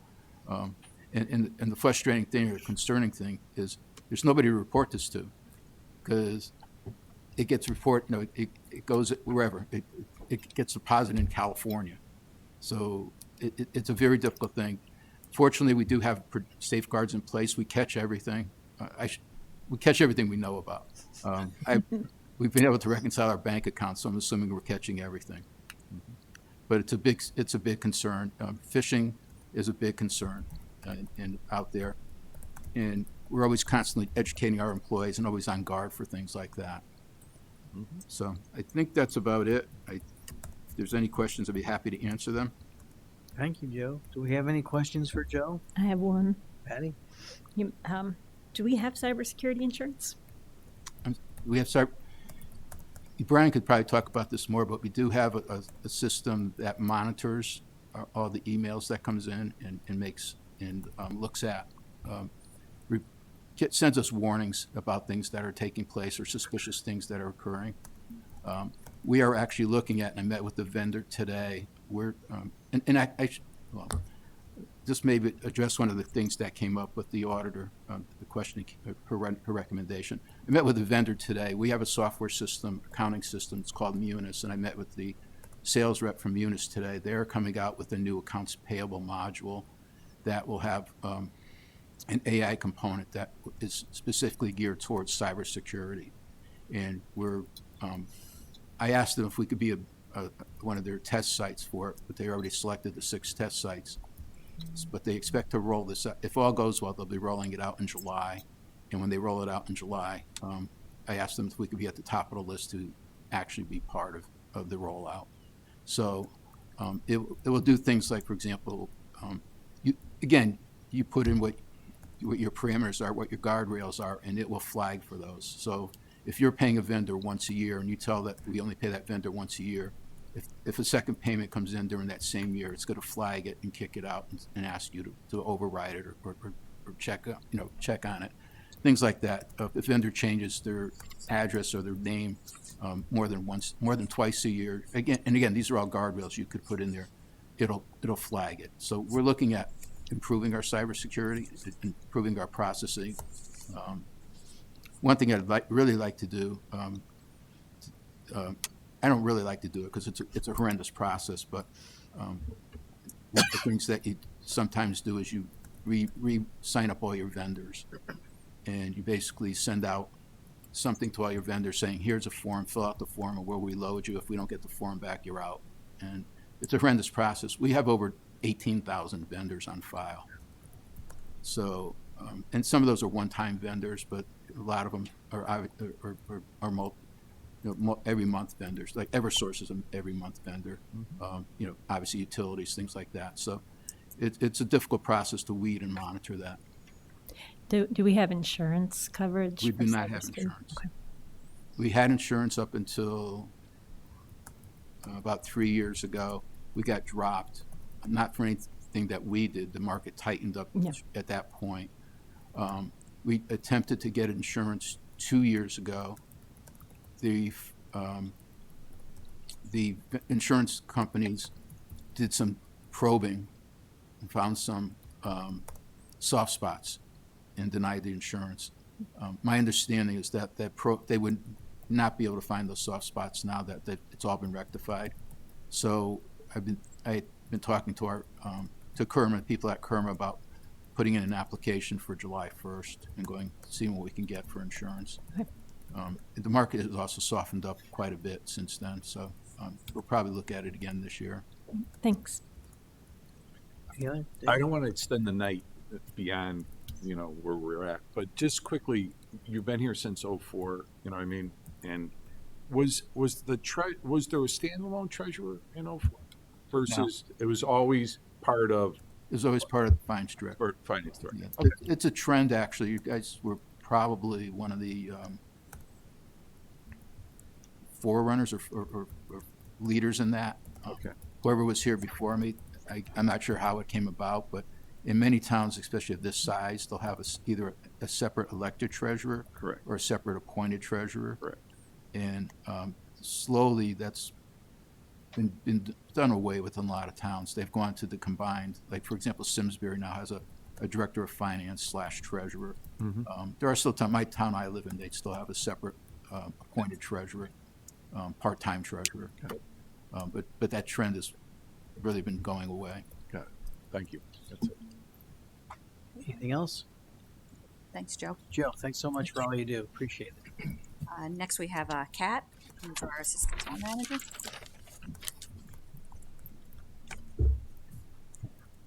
Hey, Kat. Hello. So I'm Kat Krajewski, Assistant Town Manager. I've been with the town for 10 years, and I've served as Assistant Town Manager for just about 7 of those years. What does an Assistant Town Manager do? Well, it changes every day, but my general responsibilities include overseeing all aspects of HR management, from recruitment, onboarding, and training, to handling personnel issues, collective bargaining negotiations, and managing workers' compensation and FMLA leave for our employees. Working closely with department heads and staff to provide guidance on personnel matters and general operations questions, I try to make myself available as a sounding board or a resource to all of our employees. Conduct research, analyze data and trends, and make recommendations on various policies or initiatives for the town manager. Oversee the town's communication strategies to ensure we are providing accurate, accessible, and timely communications to our residents.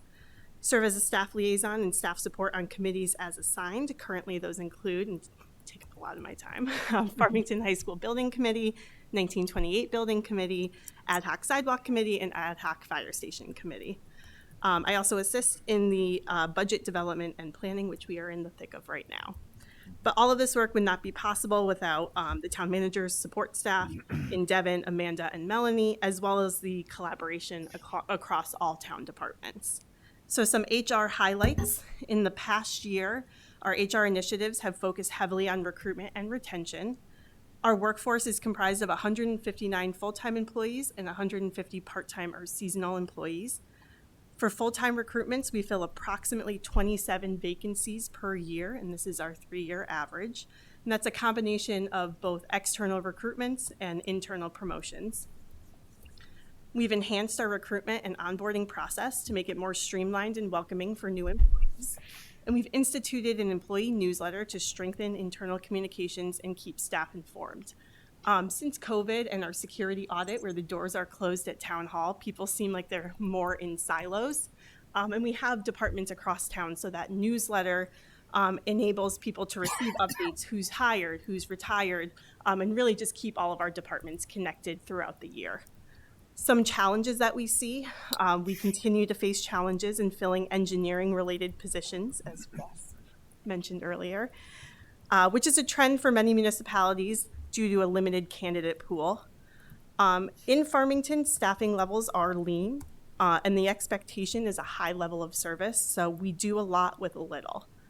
And then I know we've discussed this during our strategic planning, as it is a future challenge to the organization, but developing a risk analysis for succession planning, and I look forward to working on that this year to accomplish one of your goals. Communication highlights. I have to give a shout out to Amanda Rubin, who's our senior communications specialist. Amanda has a master's degree in public relations and corporate communication, and over the past 2+ years, she's really taken our communications to the next level. Not just only on social media, but you see it in our presentations, our reports, and the updates that we provide. Our goal is to always provide residents with trusted and accurate information. In an online world with AI and many opinions on social media, we want to be the verified source that residents go to for their information. A major improvement that we did this past year or so was separating out our communication channels. We have Explore Farmington, which focuses on lifestyle, culture, tourism, and community life, and Rose Ponte will talk about this at her budget meeting. And the Town of Farmington, which serves as a central hub for town news, announcements, and municipal services updates. This separation has made our messaging clearer and more effective in engaging both residents and visitors. We're constantly tracking our data across our platforms to see our top performing content, interactions, and reach to ensure residents receive the information that they are looking for. Challenges. Communication in a municipal setting is oftentimes difficult because we work across so many disciplines. Sometimes what is a priority to one resident isn't even on another resident's radar. So sometimes it feels like the goalpost is always moving. But we're very steadfast in our goal to be the verified news source and provide information in a timely, accessible, and easy to digest manner. Communication is constant, so we look forward to working on some of our upcoming goals, including a website committee to enhance our online presence. And then when we talk about achievements, I would be remiss not to mention the FHS Building Committee and 1928 Committee.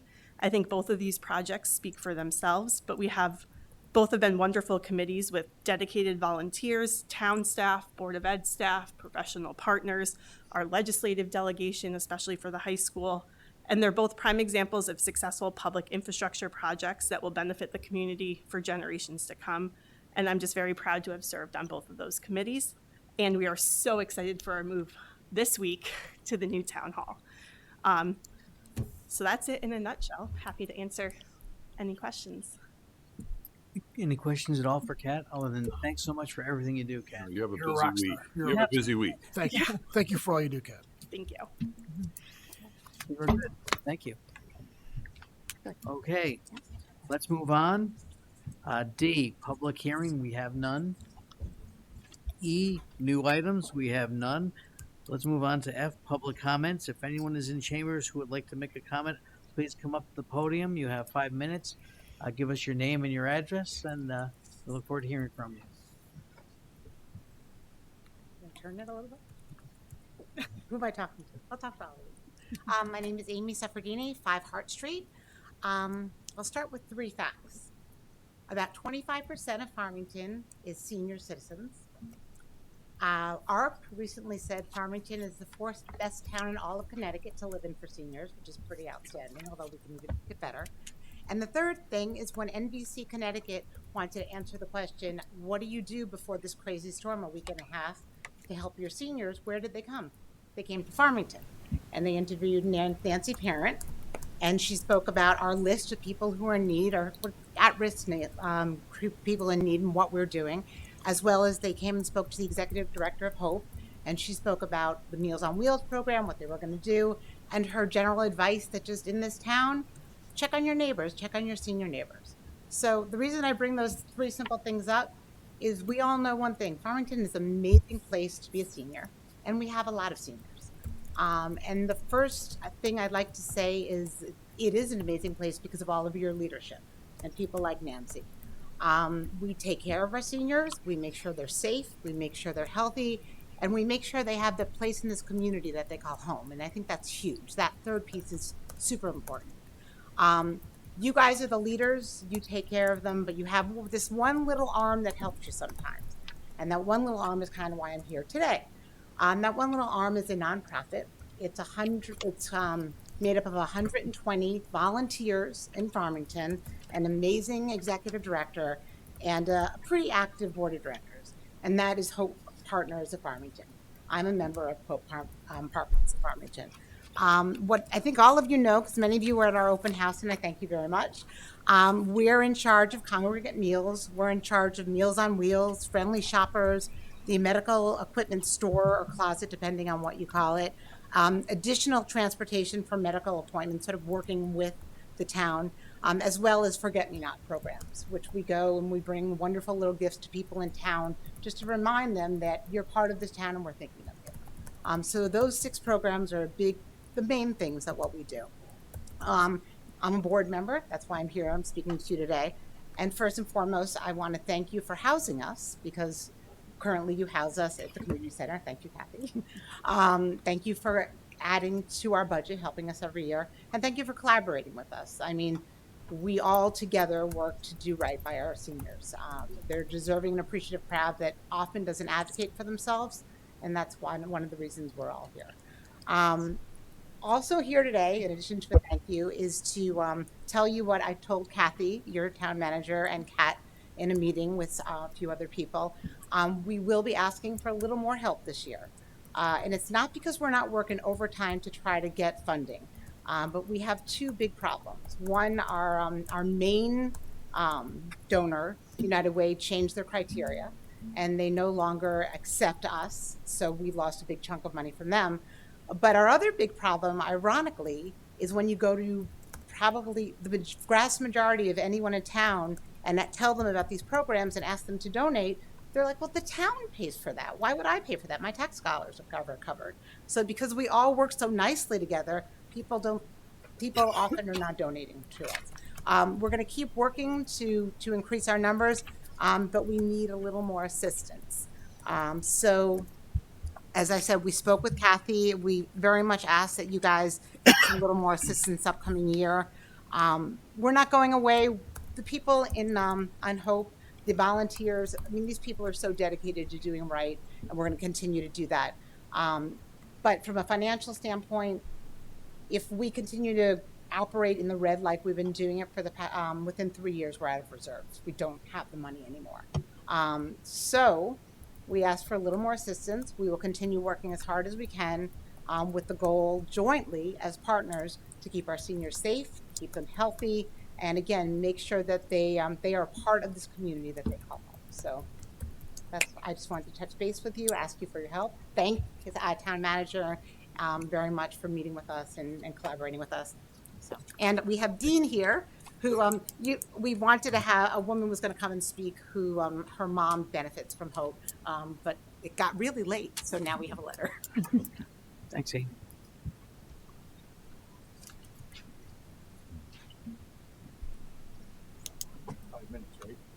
I 5 minutes. will reset your time.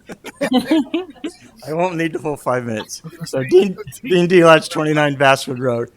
So I actually wasn't going to speak tonight, but as Amy said, we did get a letter on behalf. Which Oh, sorry. I did, yeah, on behalf of a town resident. So I'm just going to read the letter. It's pretty short. So the letter starts, greetings to you all. My name is Kathy Joslin, and my elderly 93-year-old mother has been a resident of Unionville for 10 years. With the support of wonderful community support entities such as Hope Partners of Farmington, along with a significant number of volunteers, Mom and our family rest easy knowing that she's cared for and looked after and valued. She participates in the Meals on Wheels program 3 days a week. Not only is she receiving nutritious meals, but just as importantly, she's being checked and monitored by volunteers, providing an extra pair of eyes and ears for our family. Having a friendly greeting, a short visit, or sharing a joke breaks up the day for folks who are shut in with limited mobility. When Mom first moved here, she got around okay, but slowly we saw that she needed some help with her walking. A new neighbor recommended the medical equipment closet, so we went down and signed out a cane.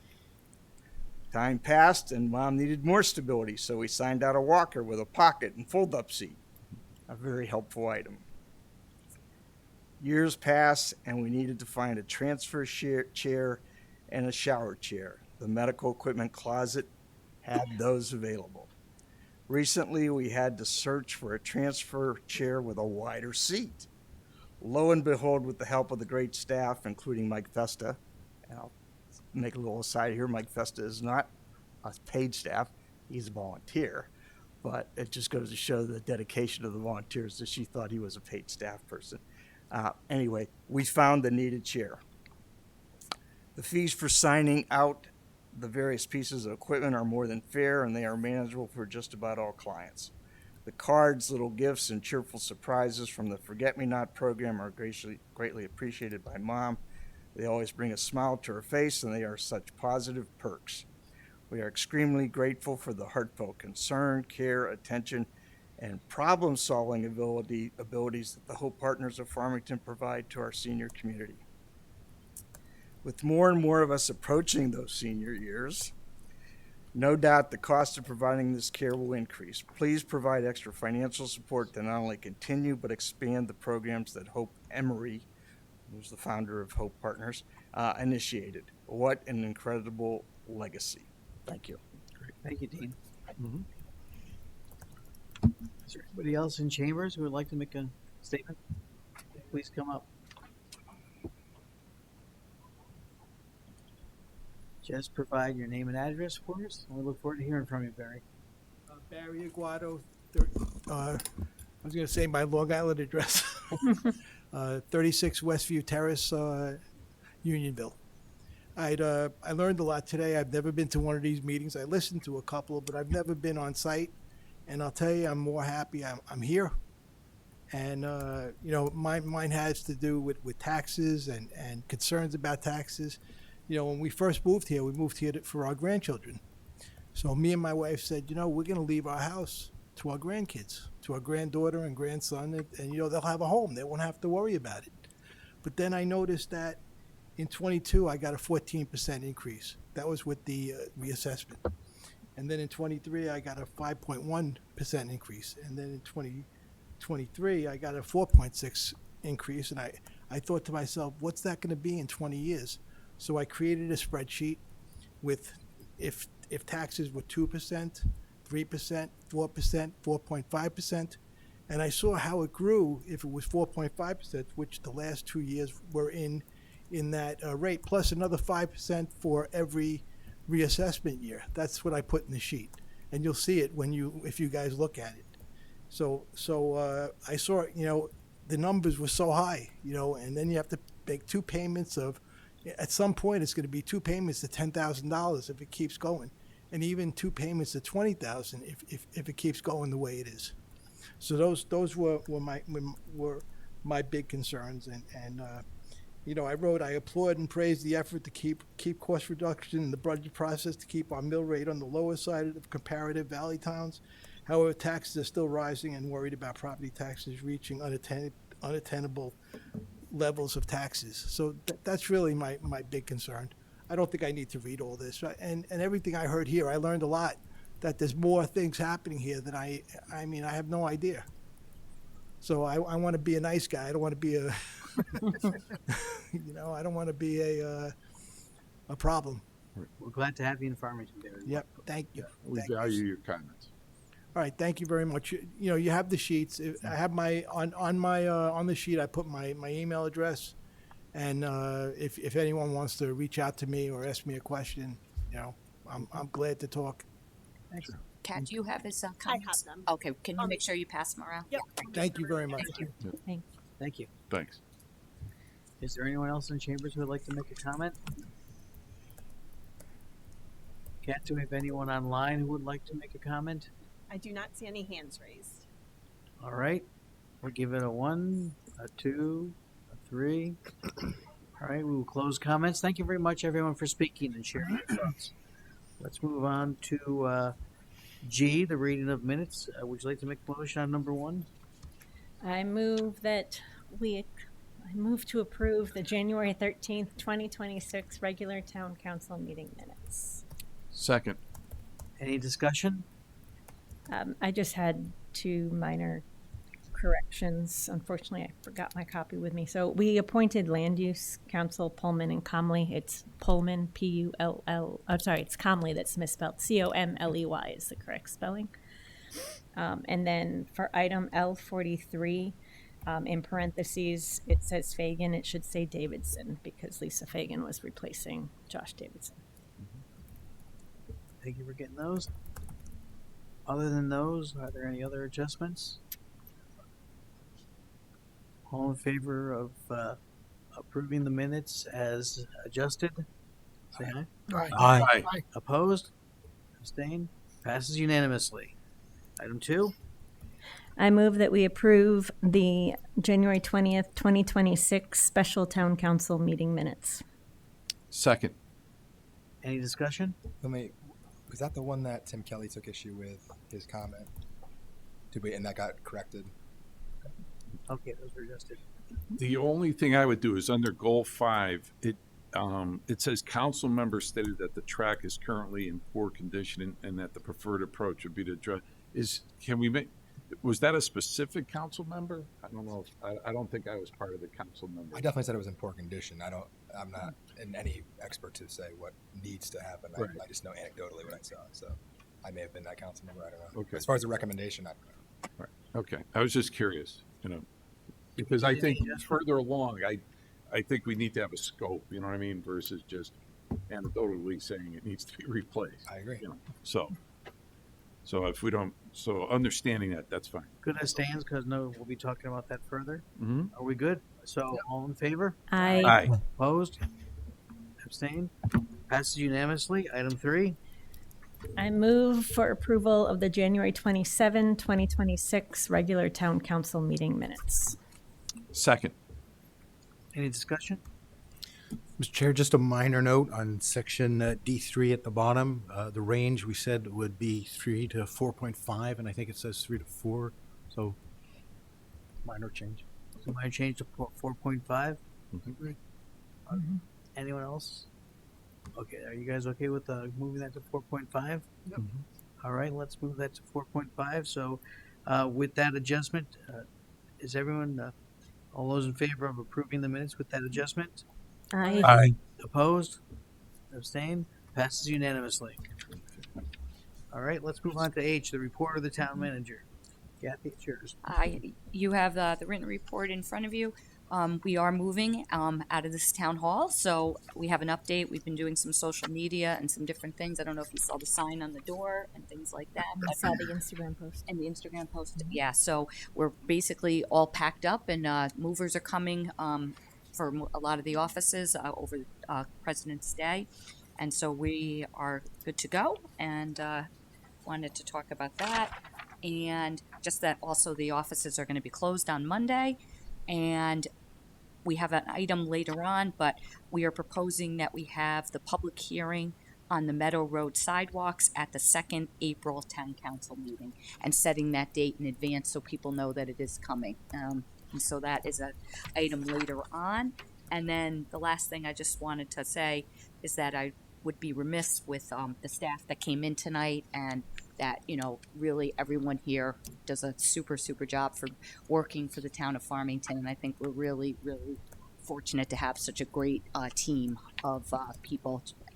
So I just wanted to thank them all, and just I wouldn't be able to do what I do without all of them. And everyone really, I think, cares a lot about the town of Farmington, and is very, very conscientious about doing the best they can for the town and for the residents. Mm-hmm. Thanks for leading that team, yeah. And that's it. I make a motion to approve the town manager's report. Second. Any discussion? All in favor? Aye. Opposed? Abstained? Approved unanimously. Let's move on to, I don't believe there is any unfinished business, so we'll move on to J, new business. I move to set up public hearing on February 24th, 2026 at 6 p.m. in the Town Hall Council Chambers on the town manager's proposed 7-year capital improvement plan. Second. So this would be in February 24th, and it would be our typical schedule where we'd have the public hearing, and then the Board of Education will be coming, and then we'll have our town departments coming. Any other discussion? All in favor? Aye. Aye. Opposed? Approved unanimously. Thank you very much. Let's move on to item 2. I move to set a public hearing on March 10th, 2026 at 7 p.m. in the Town Hall Council Chambers on the Town Manager's fiscal year 26-27 recommended, 2026-27 recommended budget. Second. This would be a public hearing on my budget, and that would be on March 10th. Discussion? Yes, quick. So that's night one, right? And then we meet the next couple of days. Yes. Go over before the 4 o'clock meeting start. Yes. 2 days. Yep, exactly. So this would be the Tuesday night. Typically, the Board of Education Right. comes on the Wednesday. We meet on Thursday, and we meet on that Saturday. Okay. Any other discussion? All those in favor? Aye. Opposed? Abstained? Passes unanimously. Thank you very much. Let's go to item 3. I move to set a public hearing on April 28th, 2026 at 7 p.m. in the Town Hall Council Chambers on the proposed Meadow Road sidewalk project. Second. This public hearing concerns the proposed Meadow Road sidewalk project, and I'm recommending that the hearing be scheduled for April to avoid conflicts with the budget cycle and the town hall relocation. Beautiful. Any discussion? All those in favor? Aye. Opposed? Abstained? Passes unanimously. Thank you very much. Let's go on to item 4. I move to award a contract in the amount of $103,000 to Yield Industries of Torrington, Connecticut to install sidewalks and a bleacher pad at the Tungus Mead Soccer Turf Field, subject to approval from the State of Connecticut Department of Economic and Community Development and the State Commission on Human Rights and Opportunities. Second. Any discussion? Oh, sorry. Go ahead, Ken. So this is, again, from our STEEP grant, and as outlined in the STEEP grant application, the addition of accessible walkways to the turf field will ensure that all residents, including those with mobility challenges, can access the field and the spectator areas. Additionally, the walkway will provide a designated access route to the field, minimize the tracking of debris onto the turf, and help to reduce the maintenance and repairs cost. This is a STEEP grant, which will provide 66% or $67,908 for funding for this contract, and the balance will be funded through the town's recreation fund. Is there any further discussion? The only discussion I have, and maybe Russ could help me on this, or just is it? Do we have an engineer that has laid it out, or are we okay? So that's what I'm saying. It's been done in-house. Okay, yeah, okay. That's what because I was just wondering if they're going to be responsible, but we're going to be responsible for setting those grades, making sure that got it. And then the bleacher pad, is there a bleacher that's coming at a later date for the bleacher pad? So we're going to take that, we're going to put the pad down, we're going to put it back. Okay, I wasn't sure if that we were repurposing that or we were getting like new bleachers or something. Got it. Okay, perfect. Thanks. Thank you for your clarification. Thank you. Any further discussion? All right, all those in favor? Aye. Aye. Opposed? Abstained? Passes unanimously. Thank you. Let's move on to item 5. I move to approve the property tax refunds as shown in the agenda. Second. Sorry about that. I was like drifting out for a second. All right, do you see the tax things in front of you? Is there any discussion? All those in favor? Aye. Opposed? Abstained? Passes unanimously. Thank you very much. Move on to K, appointments. K1, I move that Halloran and Sage LLP be appointed as Corporation Counsel for the period January 2026 through January 2028. Second. So Halloran and Sage, as the note says, has been our town attorney since 2012, and we are pleased with their service, and I'm recommending that we reappoint the firm as our Corporation Counsel. Any further discussion? All in favor? Aye. Opposed? Abstained? Passes unanimously. K2, I move that Ken Slater be appointed as Assistant Corporation Counsel for the period January 2026 through January 2028. Second. So Ken Slater, I think many of you know him. He came and did our training. He will be our point of contact for Halloran and Sage. Any further discussion? All those in favor? Aye. Opposed? Abstained? Passes unanimously. Thank you very much.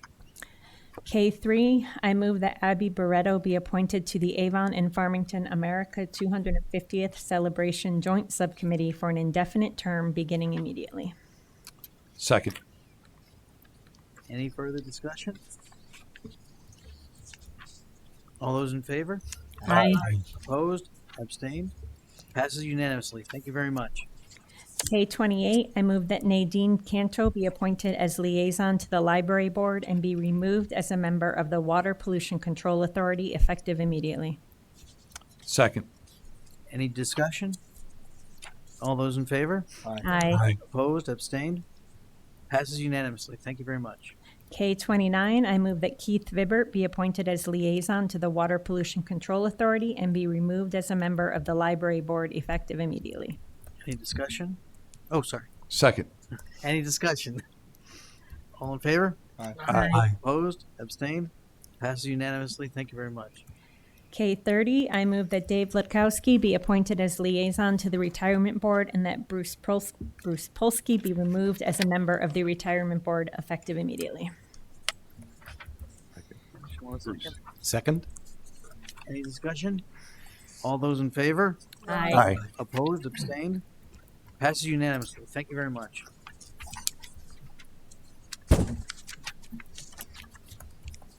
There is no executive session. Reports of committees. Do we have a report from the 1928 building? Yeah, I'll just make it quick. It was my first meeting that I attended, and basically it was held on January 27th, 2026. And the KBE was the architect. Russ was there, as well as Mason. It was basically information that came forward. I'll just be really quick. The base contract is $12,275,000. Change orders to date are $540,962. Right now, the project total for construction is $13,315,962. What's been paid to date is $12,349,941, and it's 93% complete. That was the 27th. I'm sure it's at a different stage right now. There were some things that were weather related that couldn't just get off the ground until the weather turned. I think the weather's turning, so some of the final details and final things that need to happen will happen, and the move is obviously commenced. All right, thank you. Anything for the ad hoc fire station? We met last Friday, and we have we're working with Chris Nardi, the architect from Silver Petroselli. We have one more session with him, and we'll be in a position in another month or so to make a final recommendation for a building committee. Thank you very much. Next, we have the sidewalk committee. Keith, would you like to mention anything about the sidewalk committee? Just next Thursday, the date of which is the 19th, in the Yates Room at the police station at 7 o'clock. We're having our community meeting regarding some of the work we've been doing at the Sidewalk Ad Hoc Committee. So there'll be a presentation followed by Q&A. Really useful, and it's something that we've been building towards for the last 6-8 months. So hope anybody who's interested in sidewalks comes out. Thank you very much. Next, we'll talk about the Avon and Farmington America 250th celebration. We met last night for the first time, did introductions, got a look at the site, and decided that we're going to meet again in 3 weeks and take a look at our communications plan. We reviewed the volunteer plan. We were talking about what activities we're going to be doing leading up to the event that we're going to hold in Avon, and we're working jointly with Avon, and we have a strong team of people putting together an awesome celebration for us. Perfect. Thank you. Bicycle Advisory Committee, anything? We'll be meeting tomorrow, so we'll probably next cycle would probably be the best time to give you an update. Beautiful. Board of Ed? Board of Ed met 2 Saturdays ago at their budget workshop and passed on their Monday night meeting a recommended budget of 4.35% increase from their previous year's budget. I don't have the number off the top of my head. I'm sorry. And obviously they'll be presenting, when they come see us come budget time in March. And they'll be here for capital also, I think, as well. And I understand the new superintendent did a fantastic job in presenting the budget. Awesome. Thank you. Conservation Inland Wetlands? Conservation Inland Wetlands last met January 7th. They approved an application for construction of a new 12-foot by 6-foot pavilion along Dunning Lake at Winding Trails along the camp waterfront.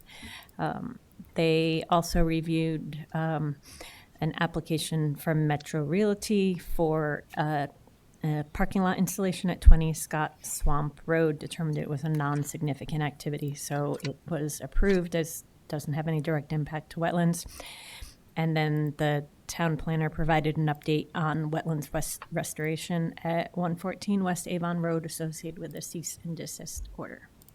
Their next meeting is February 18th at 7 p.m. on Zoom. Thank you. Anything for economic development? Economic Development met again January 27th in the afternoon here in the council chambers. The two items on that agenda, one was going to be a presentation of Big Y with the fact that they're looking to develop over at the West Farm Mall site. That did not happen. The person was tied up with some other activity and couldn't make that presentation. And then the other presentation was the consideration of maybe putting together a restaurant week for May for Farmington. There was information about a person did a presentation as far as what it takes to pull that together. He does this as an activity, and he's going to be looking at doing that here in Farmington in the May-June timeframe. Details to be TBD. Beautiful, thank you. Anything for the Farmington High School Building Committee? They met 2 weeks ago, was the last meeting I attended, and they're in the process of they're winding up paying invoices, purchase order issues, and also some change orders that need to be sorted out. I understand there's some issues with respect to how the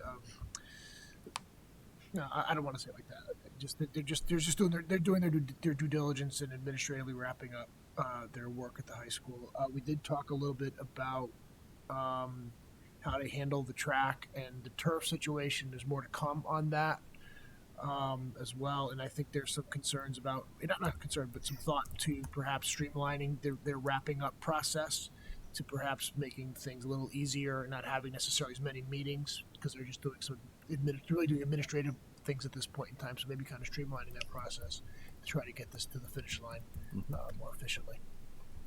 Awesome, thank you. I don't believe we have anything from Farmington Historic District. So, Green Efforts Committee? Green Efforts met last week. First and foremost, the town cleanup is scheduled for April 25th. The committee is currently gathering the awards for Heaviest Haul.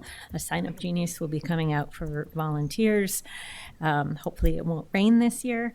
And I hope to see everyone out picking up trash. The committee also discussed public education topics and presentations and what the committee wants to focus on in the next year. And as I mentioned during the discussion with our legislators, the committee's planning an event regarding waste reduction, and the topics are loosely right now recycling and composting, and they're working on lining up speakers. This will be at Main Library on Tuesday, April 21st at 6:30 p.m. And finally, the committee approved funding the composting station at IAR using Green Efforts funds, so that's now fully funded, and hopefully we'll be moving forward soon. Thank you very much. Anything for Human Relations Committee? Yes, Human Relations last met January 15th. The next meeting is February 26th at the Staples Center at Staples House at 7. The last meeting discussed the committee structures and subcommittees. The committee decided to add a racial inclusion advocacy subcommittee, and working on determining, finding members for that. There are some folks who are members of the Racial Equality Task Force that are also interested in this subcommittee. They also reviewed upcoming plans for the year and recognitions of different heritage months. And in that regard, they presented a proclamation for recognizing January was Muslim Heritage Month, so they presented a proclamation on January 30th at the Farmington Valley American Muslim Center. Thank you. I don't believe we have anything for land acquisition. Library board, do we have anything for that? All right. I'm guessing no. All right. A retirement board.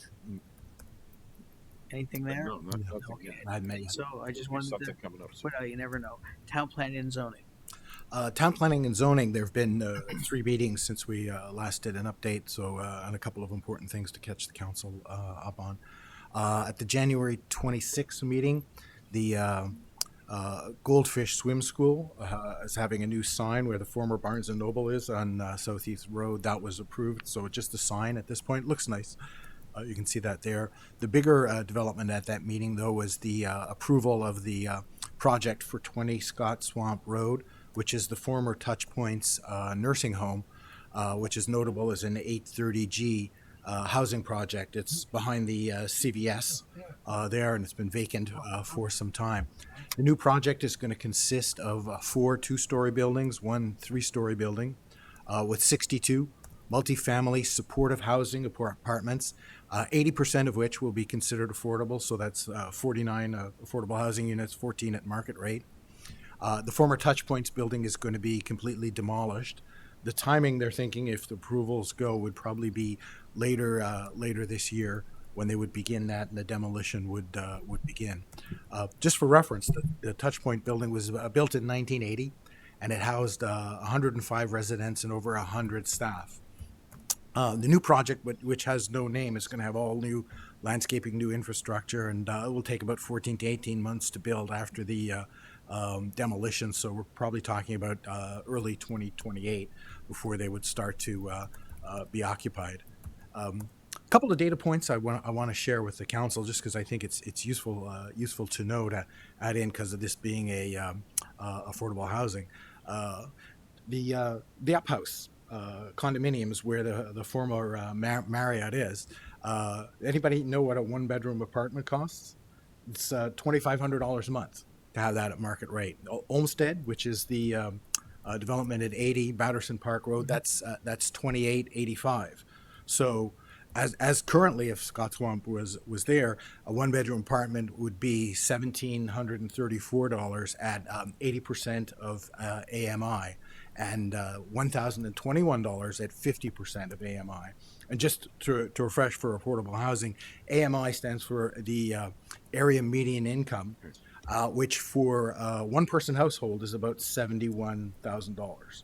So when you have affordable housing, you have some at 80%, some at 50% as you set it up in order to qualify for that.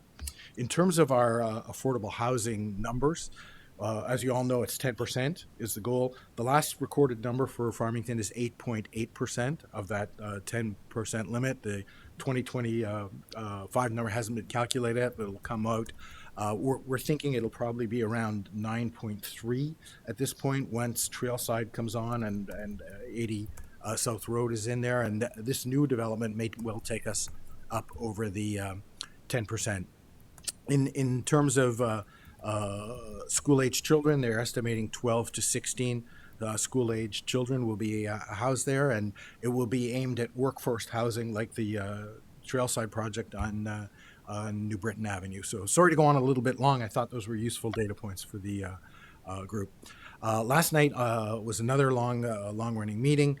The Farmington Country Club is putting an addition on their men's locker room, and if you're facing the building, that's going to be on the left-hand side on Waterville Road as you're heading north across from the most famous vacant building in Farmington. That they'll be adding a 2,400 square foot extension to the building there, so you should see that, and there'll be some more arborvitaes and things to cover that. The Big Y supermarket was also approved last night, going in the West Farms Mall at the southeast corner, 50,000 square foot. The primary concerns being raised by neighborhood residents and others is of course traffic. As we all know, traffic is a situation there, but they don't think it's going to be any worse than it is based on what they reported. There was some skepticism to that, but it was passed anyways. as they go through that. Last important note, Farmington Motorsports is looking to add parking, expanding in their area on 148 Brickyard Road, and that was also approved, but with some conditions attached as we went late into the evening. So that's the update from TPZ. All right, thank you very Thanks much. for question, Bruce, if you don't mind. So, the Touchpoint development, you said there's 64 multifamily units. Did I hear you correctly? 62. 62 multifamily units, and you said that the expectation is 12 to 16 school-age children. Correct. Do you know, or was it presented as to where they got that information from? Yes, they said they ran two different studies. I didn't write it in my note. Well, That's okay, that's one fine. of them began with a B, like the Barnhard method, and the other method. So they used two different methods. One came 12 to 14. The other one said 12 to 16. So they presented 12 The to reason 16. why I asked that is, we just redistrict no walls based on certain expectations and certain. I'm not so sure. This project doesn't sound like it was even on the radar when we were considering redistricting. So I just, from my old planning and zoning hat from many years ago, I am skeptical when people say make a projection of 12 to 16, and then next thing you know, with 62 units that are going to be multifamily. We have experience in other areas of town where those numbers actually get skewed. I just worry about the enrollment issue, the enrollment projection. I'm just curious. So I appreciate you sharing that information. I'm just not sure what I want to do with it yet, but it was helpful, very helpful. I'll certainly share it with the chairman of the board of ed to make sure she's aware of it as well. Very good. Awesome, thank you. How about Unionville Historic District Commission? Do we have anything there? No update. We were supposed to meet first week of February. They canceled that meeting. I think we're meeting in the first week of March. Okay, awesome, thank you. I don't think there's anything for water pollution control. And I don't know, are there any other committee reports that we haven't heard from? All right, I think we're good. So I'll move on to the chair report. Just a couple of notes. We've covered a lot of things in here, so I'll skip over that when I get to it. But last month, the town council established our strategic plan outlining our goals for the next 2 years. I want to thank everyone for their input and their collaboration on making what I think is a really strong and achievable 2-year plan.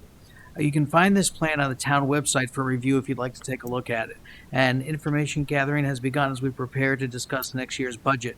I want to welcome everyone who's listening to be a part of the process. Look online for the schedule of budget meetings or sign up for Everbridge text or email messages about upcoming meetings. You can find the Everbridge Emergency and Community Alert System sign-up link on the town's homepage. So that's how you can stay connected and informed about what's coming up around here in town.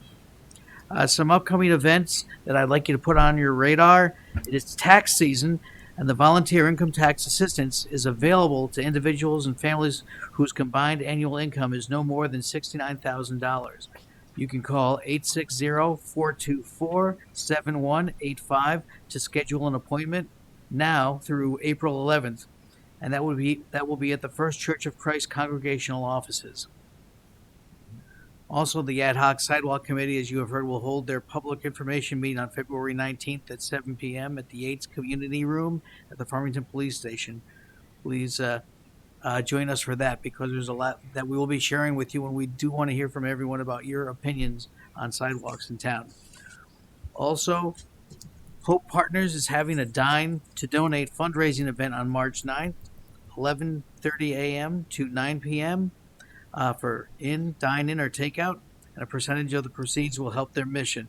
So let's help each other. This is a great community, and I know that I will see a lot of you there for dinner. The East Farmers Volunteer Fire Department is having their upcoming pancake breakfast March 22nd, so I just want to put that on your radar.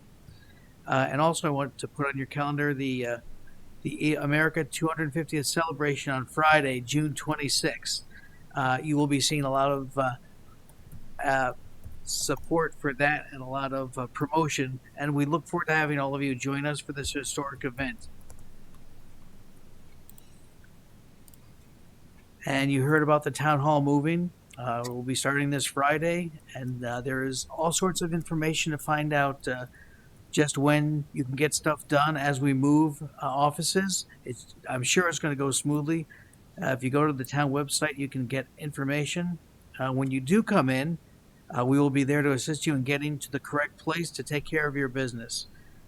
And just again, another reminder that the town offices will be closed on Monday, February 16th for the President's Day holiday. That's my report. Very good. All right. I make a motion to adjourn tonight's town council meeting. Second. All those in favor? Aye. You're good. Passed unanimously. Thank you, everyone, for hanging in there, and thank you, everyone who came to speak and share information and to learn. So thank you for being here.